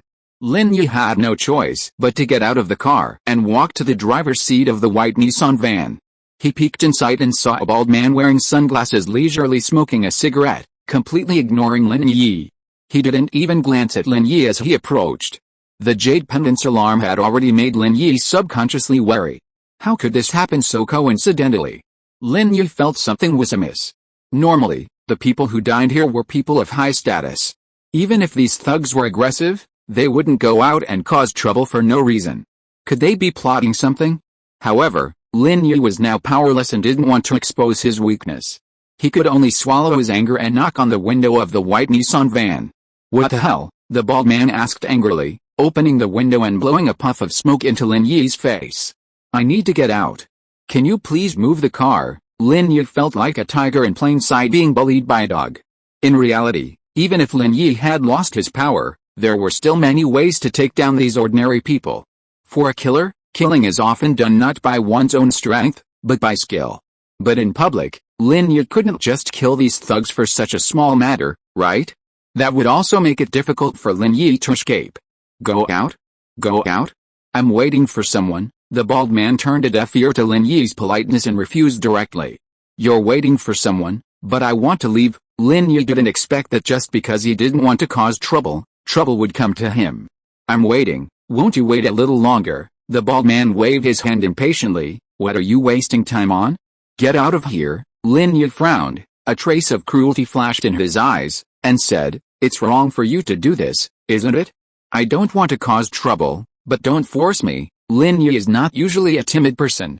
If he tolerates it at this time, what will people think if they see this scene? I'm afraid the first thing they will suspect is that Lin Yi's strength has been lost. Otherwise, why would Lin Yi retreat? Therefore, Lin Yi could not tolerate it and could only catch up. No matter how weak he was, he had to pretend. At this moment, Lin Yi suddenly realized how painful it was for people without strength to pretend to be powerful. What did you say? Brothers are not leaving yet. The bald man also became ruthless after hearing what Lin Yi said. He pulled out the car keys and got out of the car. Following the bald man, 4 or 5 gangster-like people got out of the van. I say again, I don't want to cause trouble today. Don't force me, Lin Yi said lightly. I will force you. What can you do? The bald man didn't seem to care about Lin Yi's threat at all. He locked the car and turned around to take people away. Lin Yi moved. With lightning speed, he pinched the back of the bald man's neck. With these fighting skills alone, Lin Yi could knock them down. However, the next moment, Lin Yi unexpectedly discovered that the bald man's reaction was unusually sharp. The moment his hand was about to grab the bald man also moved, dodging Lin Yi's attack with a flash. Turning back, he looked at Lin Yi coldly. "You dare to attack me? Are you tired of living?" Chapter 921 Her Feelings. Lin Yi's heart trembled, a vague feeling that something was amiss. The bald man's skills were extraordinary. How could he be just an ordinary thug? Even though Lin Yi's strength was now almost depleted, his injuries hadn't healed, and his speed and agility were significantly reduced, he was still more than capable of dealing with ordinary people. But Lin Yi's attack had missed. What did this mean? Either Lin Yi was weaker than an ordinary person, or the other party was no mediocre fighter. Lin Yi was well aware of his situation, so the latter was the only possibility. The other party was also a master. Of course, this master wasn't a cultivator, but rather a master far superior to the average person. But if the other party wasn't just any thug, why was he here? And it was obvious that he was deliberately looking for trouble. "Apologize?" The bald man looked at Lin Yi coldly. "I'll give you 3 seconds to think about it. Either kneel down and kowtow to apologize, or I'll have my men beat you to your knees." Lin Yi took a deep breath. It was premeditated. The other party definitely came with a plan, because all of this was so coincidental. It seemed like a play, which caught Lin Yi off guard. Was it someone sent by Zhang Yingjin? To test if he was injured? Lin Yi smiled bitterly. It seems that sometimes, just relying on appearance alone can deceive others. When others are suspicious of you, they will use their methods to test you one by one. Now it seems that this is the case. Lin Yi was in a dilemma for a moment. If he endured, the other party would definitely know that his strength had not recovered. Even the previous move, someone with a keen eye could see that he no longer had the strength he had before. Otherwise, how could he have made the bald man dodge? If he didn't endure, the other party would still know his true strength. But now there was no need to endure anymore. In any case, his strength was exposed, and there was no need for Lin Yi to hide it anymore. "Let's see who kneels down in the end," Lin Yi said, and he moved, ghost-like, approaching behind the bald man. With a sharp chop, he wailed and instantly fell to his knees. These were some of Lin Yi's life-saving assassination tactics, including the previous move. It was a set of King Gong skills that Lin Yi barely mastered, a trump card he only used when absolutely necessary.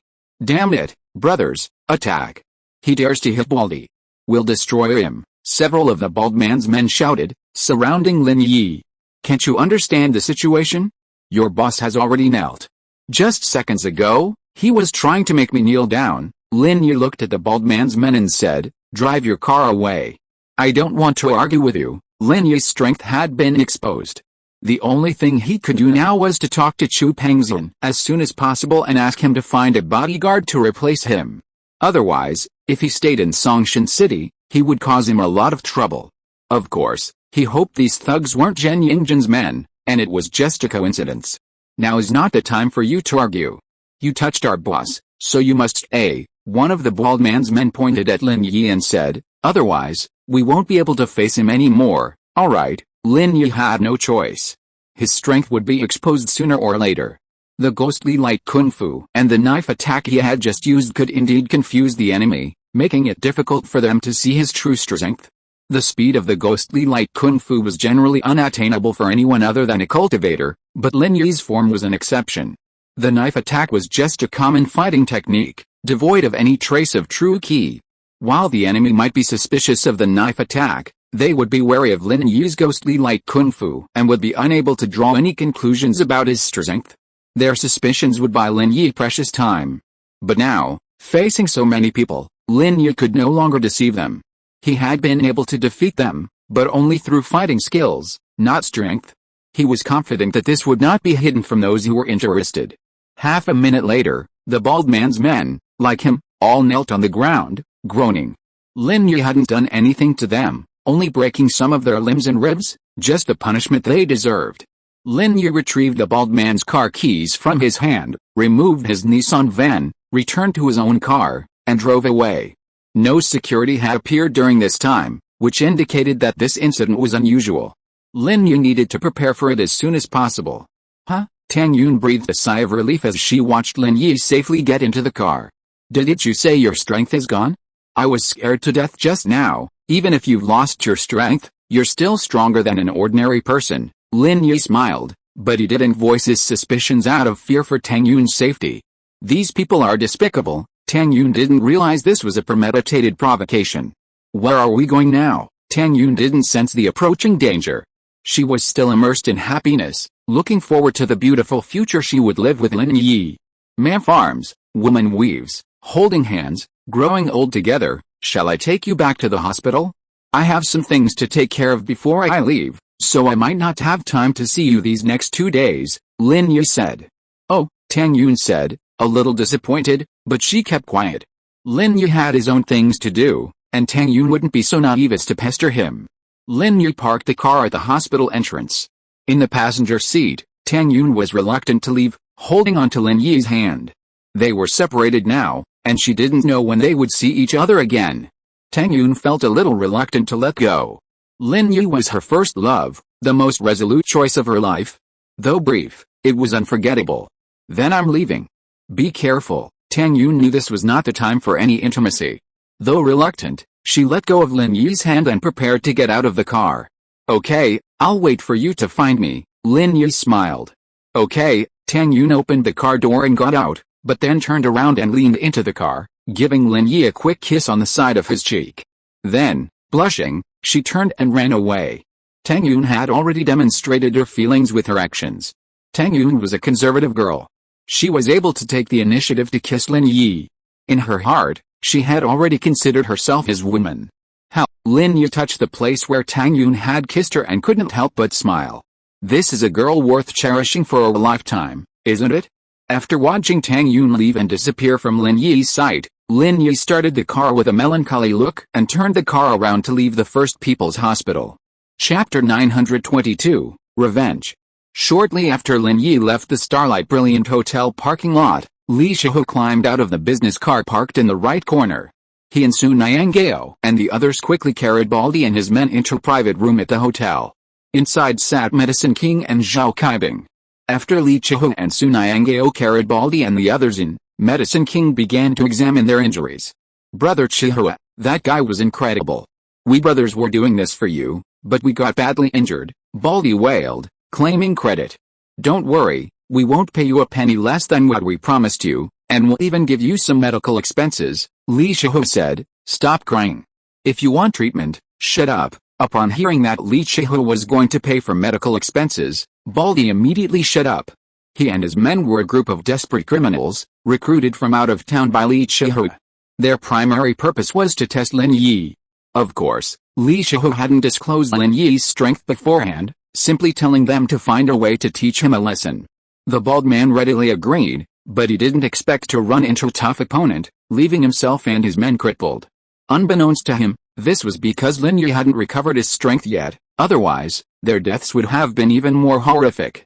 Medicine King carefully checked the injuries of Baldy and his men. After the inspection, he waved to Li Shihu and said, "Send them to the hospital." "I'm done." "Yes." Li Shihu quickly ordered Su Mengyao and others to take Baldy out of the box. After everyone left, Li Shihu asked, "Medicine King, how is it? Did you find any problems?" "They're all hard injuries. There are no signs of being hurt by true ki," Medicine King said. Lin Yi always likes to use true ki to hurt people, so it can be judged that Lin Yi's strength should not have recovered. "Can you tell me in detail about the situation when Lin Yi took action?" "Yes." Li Shihu quickly narrated to Medicine King the whole process from Baldy's troublemaking to Lin Yi's action. Medicine King nodded after hearing this and laughed. "So, if my judgment is correct, Lin Yi's strength is indeed gone. What's left of him is just a little bit of boxing and kicking skills that are slightly better than those of ordinary people. It's just a van. For the previous Lin Yi, it would be moved away with just a push. He didn't need to find the keys to drive." "Oh? So, Lin Yi is really finished this time." Zhao Kaibing was overjoyed after hearing this. It seems that Ma Zhu still has some ability. He did cause some damage to Lin Yi. "Do we have a chance then, young Master Bing? Although according to Medicine King's judgment, Lin Yi has no strength, we should not be impatient." We should let others find trouble with Lin Yi first, and we will sit on the mountain and watch the fight, Li Shihu said. Let those people from the Zhao family be the vanguard. That's right, then you should spread the news quickly, saying that Lin Yi is injured, his strength has not recovered, and Uncle Fu is also seriously injured and will die soon. Zhao Kaibing chuckled. Let them take revenge and complain. Yes, young Master Bing. I'll go spread the word right away. Li Shihu nodded, his smile sinister. Amidst a picturesque forest, a young woman in plain clothes sat in a pavilion, playing the kin. She was incredibly beautiful, and her appearance betrayed no age. She could be in her 30s. Or perhaps only in her 20s. If it weren't for the way her fingers moved back and forth across the strings, from afar, she might have resembled a painting, mountains, water, birdsong, the fragrance of flowers, and a beautiful woman. In reality, a young woman's age is difficult to define. The reason she's called a young woman, rather than a girl, is that her brows no longer have the youthful immaturity of a young girl, but instead possess a hint of maturity and composure. However, if Lin Yi were present, he would probably have gasped in surprise. The young woman's appearance was so remarkably similar, as if they had been cast from the same mold. After the piece ended, the young woman looked up with a touch of melancholy at the mountains. Far from being enchanted by the beauty of nature, she sighed with melancholy. Palace Master, Elder Li, who leads the Shadow Group, has an important matter to discuss with you. A young woman in green hurried to the pavilion where the young woman was standing and said respectfully. Oh? Quickly ask him to come over. The young woman heard the words Elder Li, and a flicker of joy crossed her previously melancholic face. Yes, Palace Master. The young woman in green quickly withdrew. A moment later, the young woman in green arrived, accompanied by a man in black. The man was about 50 years old, and his appearance was not particularly outstanding, but rather quite ordinary, the type that would be hard to miss in a crowd.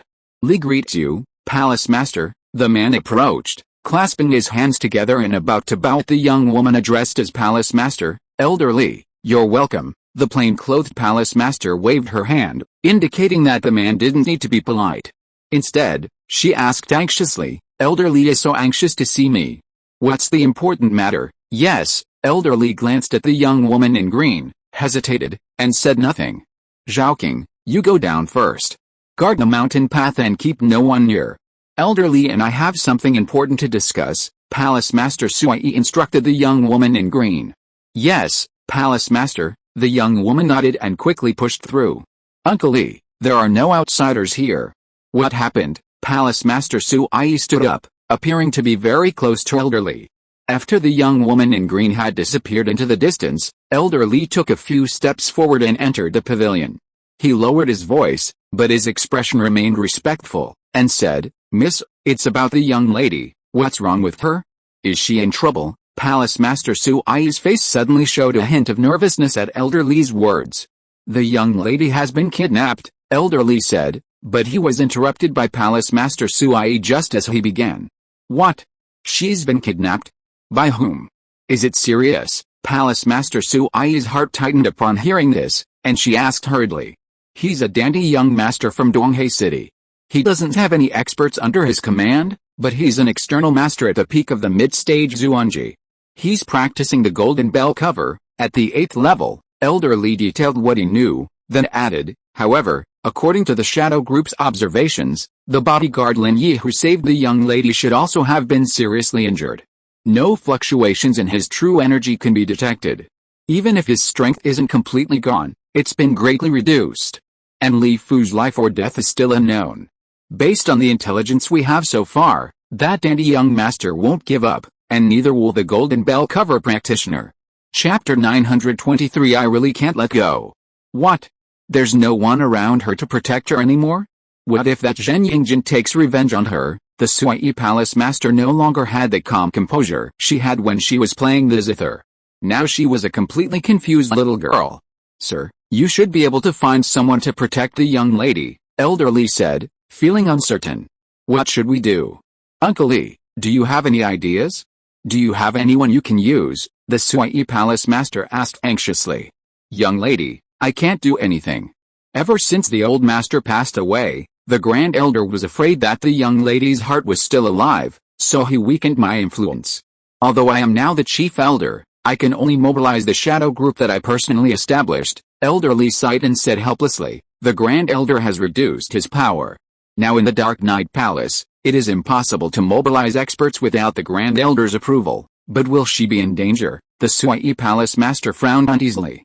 Elder Li was about to speak when he was interrupted by a harsh sneer. Humph, how can you be so impetuous?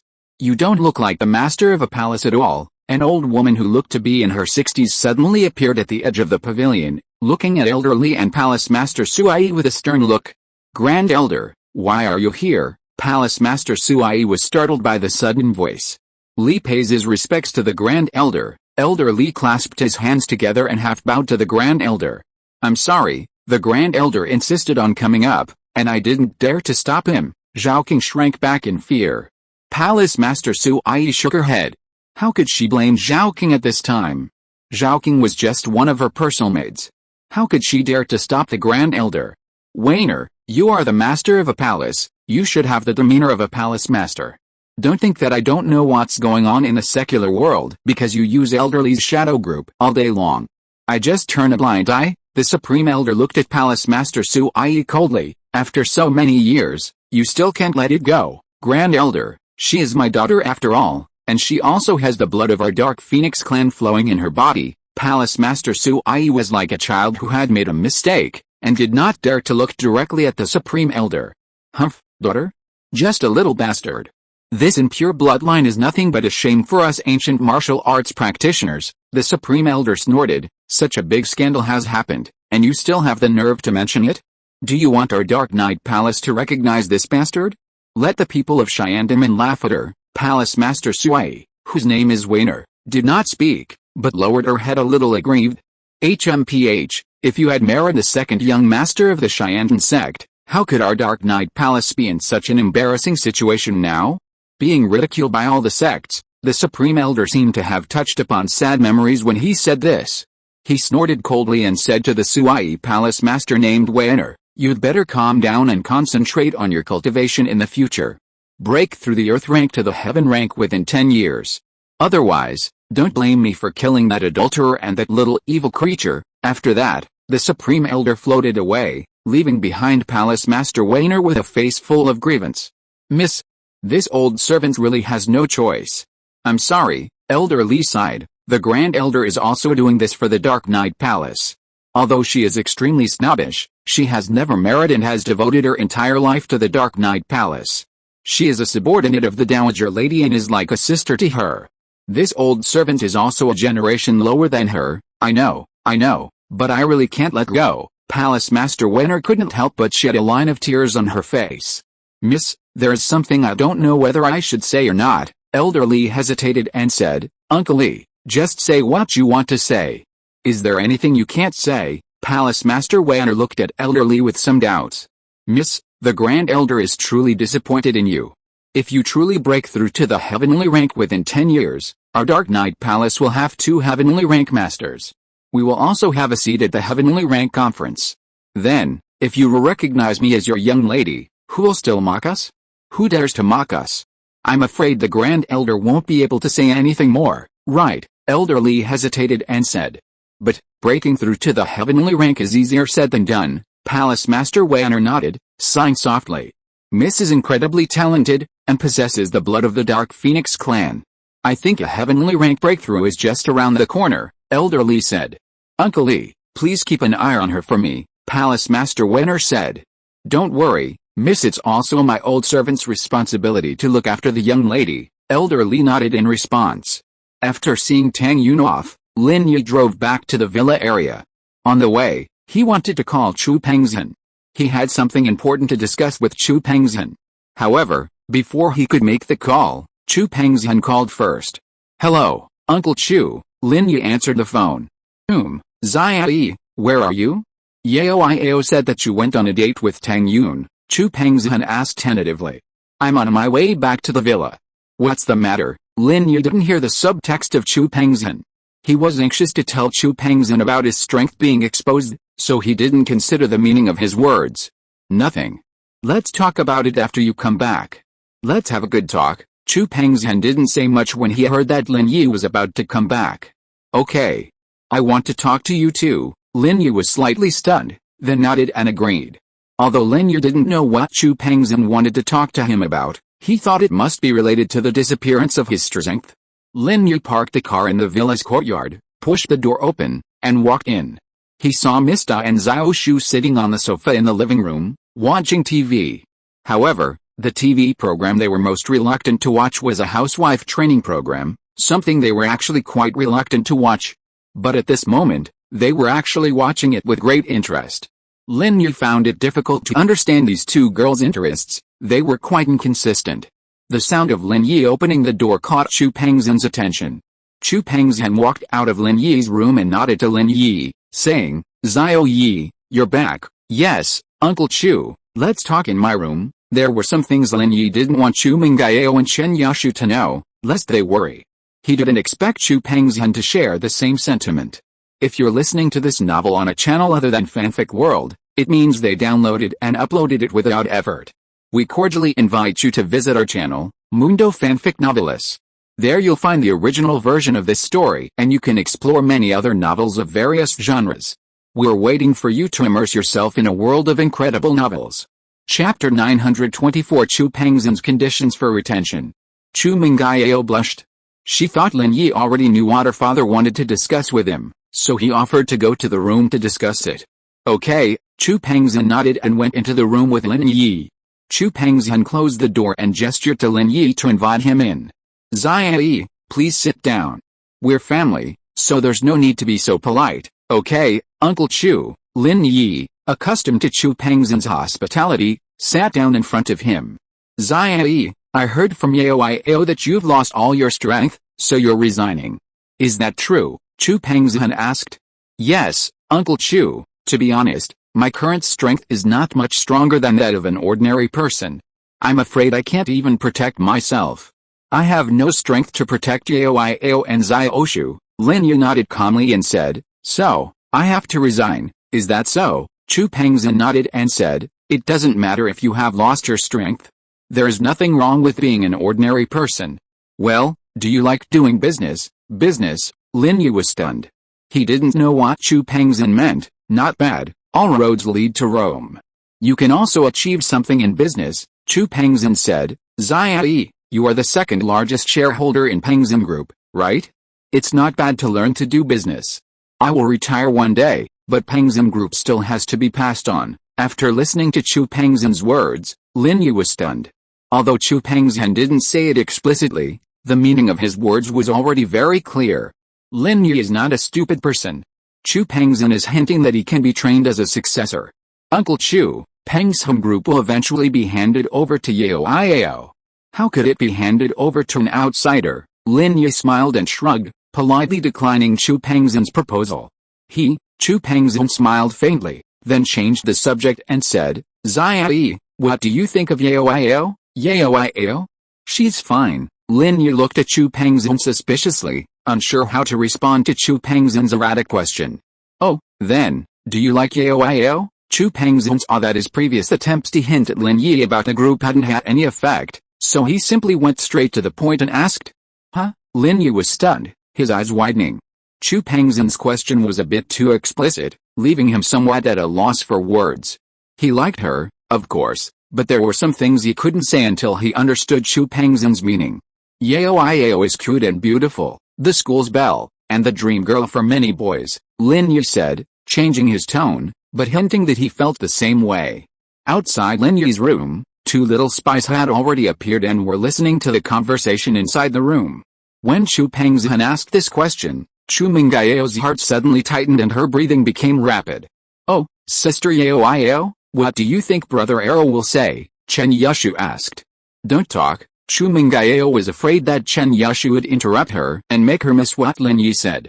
However, when Lin Yi's answer stopped in Chu Mengyao's ears word for word, Chu Mengyao was a little happy, but also a little disappointed. Why does Lin Yi always avoid the topic? Whether you like her or not, why do you talk about others? Haha, what about you? Chu Pengzhan looked at Lin Yi. "I think boys who have been in contact with her for a long time will like her." Lin Yi shrugged. Chu Pengzhan kept pursuing him, so he could only answer like this.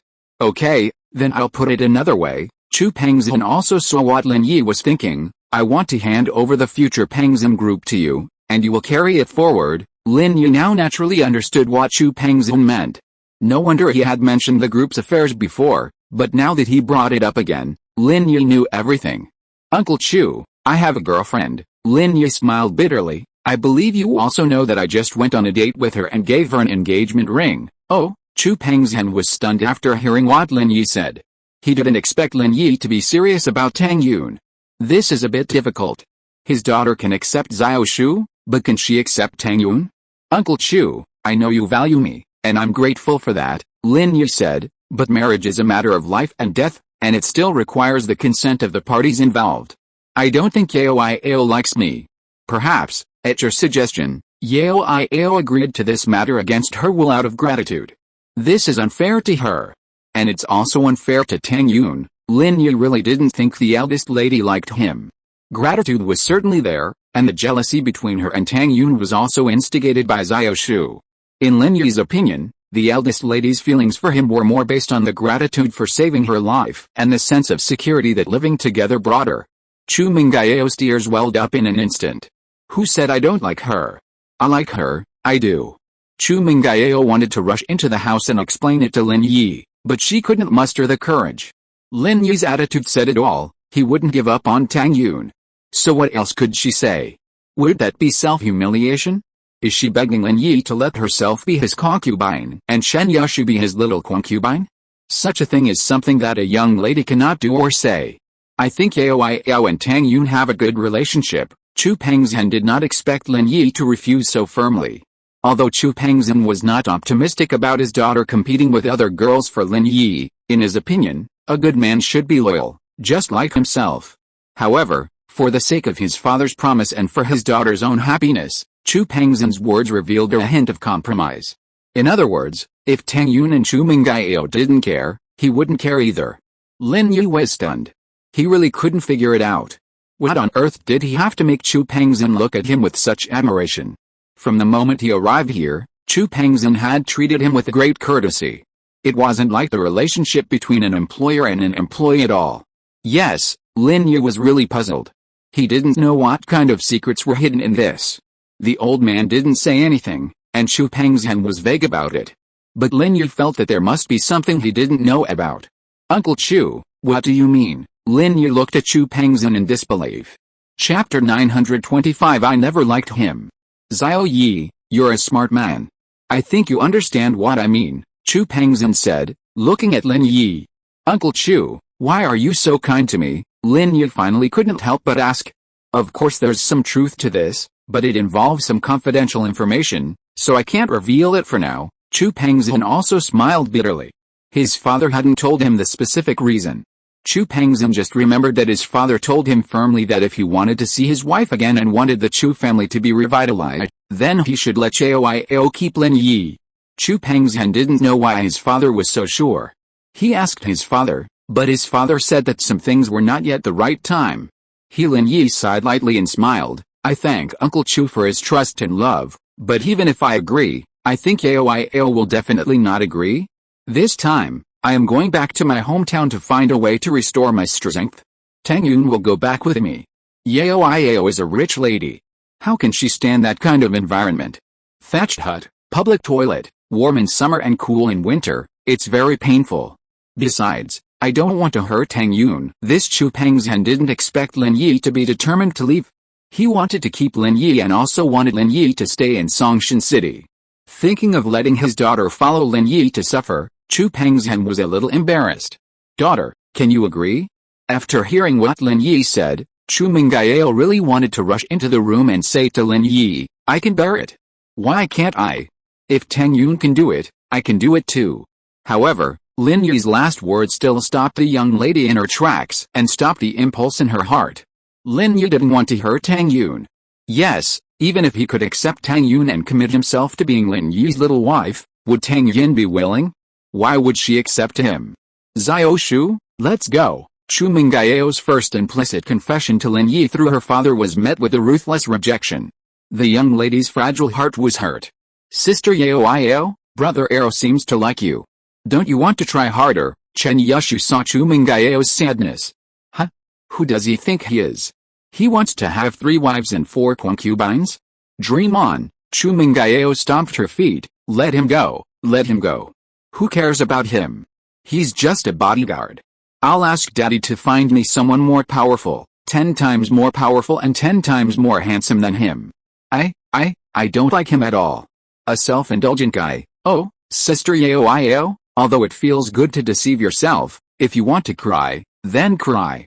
Zia Oshu is your solid backing and will always be on your side, Chen Yushu said. Cry? Huh? Why should I cry? Lin Yi is blind, how could I cry? Chu Mengyao stumbled upstairs and fell headfirst on the bed in the bedroom, but she couldn't hold it back anymore. Tears flowed uncontrollably again. Chen Yushu stood at the door of the room, thinking. In fact, Sister Yao's problem was not a problem at all in her opinion. If everyone was like her, just wanting to be a concubine, wouldn't it be fine? Sister Yao, how about I go talk to Tang Yun? Chen Yushu asked cautiously. Talk about what? Do I need charity? Chu Mengyao, unable to contain her grief in front of Zia Oshu, hugged her and sobbed. Sister Yao, don't cry. Zia Oshu supports you, Chen Yushu said quickly. Zia Oshu, was I wrong from the beginning? Chu Mengyao cried for a while, tired, and asked blankly. I don't know, but I think Sister Yao shouldn't give up, Chen Yushu said. So what if I don't give up? Chu Mengyao shook her head. Okay, Zia Oshu, I'm fine. I'm happy again. Let's not talk about him anymore, Sister Yao, you're lying, Chen Yushu said. I don't like him at all. I never have. Not now, not before, and never will, Chu Mengyao shook her head firmly. Oh, forget it. I still want to help you, Chen Yushu shook her head disappointedly. Do you have a solution? Chu Mengyao was slightly stunned and looked at Chen Yushu. If you don't like him, what's the point of me saying this? Chen Yushu still shook her head. Then just say whatever you want. Just treat it as a boring chat, right? It's pointless right now anyway, Chu Mengyao said. Who knows, maybe you'll like him later? Just think of it as a rehearsal for you. Oh, actually, I think our top priority is to keep Brother Arrow here, Chen Yushu said. Otherwise, Brother Arrow and Tang Yun will live in seclusion in the mountains, and we won't be able to find a match. But doesn't he have to go back? Chu Mengyao asked. But as long as Brother Arrow recovers his strength, he can come back, Chen Yushu said, so we can make an agreement with him to come back to the villa as soon as he recovers his strength. That way you'll have a chance. You do have a chance. Chu Mengyao was stubborn. But how do you know he'll definitely recover his strength? I'm the Prophet Shu, even though I'm sometimes the Crow Shu, but my words are still very accurate, Chen Yushu said with self-awareness. Oh, then it's up to you. I don't care anyway. Chu Mengyao didn't know why, but she was secretly happy in her heart, but on the surface she showed no expression as usual. Don't worry, Sister Yao, I'll take care of it, Chen Yushu said with a big heart. In the study downstairs, Lin Yi didn't know that his conversation with Chu Pengzhan was overheard by the eldest lady, but even if he knew, Lin Yi would still say so. Although it was a bit hurtful, Lin Yi had to do it. It was a fact that he had a good impression of Chu Mengyao and Chen Yushu. But he couldn't hurt everyone because of the fact. Wouldn't it cause trouble for Chu Mengyao if he stayed in the villa? When his enemies came to find him, they would definitely be implicated. This was not what Lin Yi wanted to see, so no matter what, Lin Yi had to leave. Zia, won't you reconsider it? Chu Pengzhan looked at Lin Yi with a wry smile. He didn't expect that even after he had exposed his cards, Lin Yi remained unmoved. Uncle Chu, actually, I also want to stay here, Lin Yi shrugged and said, but I have a lot of enemies, and they will probably come to me soon. In that case, not only will I be unable to protect myself, but I will also not be able to take care of the safety of Yao and Zia Oshu. Would that harm everyone? Well, what you said makes sense, but what if I hire a bodyguard for you? Chu Pengzhan asked. End of this chapter. Thank you very much for reaching the end. Don't forget to like. Looking for more exclusive content and immediate access? Subscribe to our Patreon. Remember, every like, subscription, or donation encourages us to continue. Thanks to everyone. See you in the next video.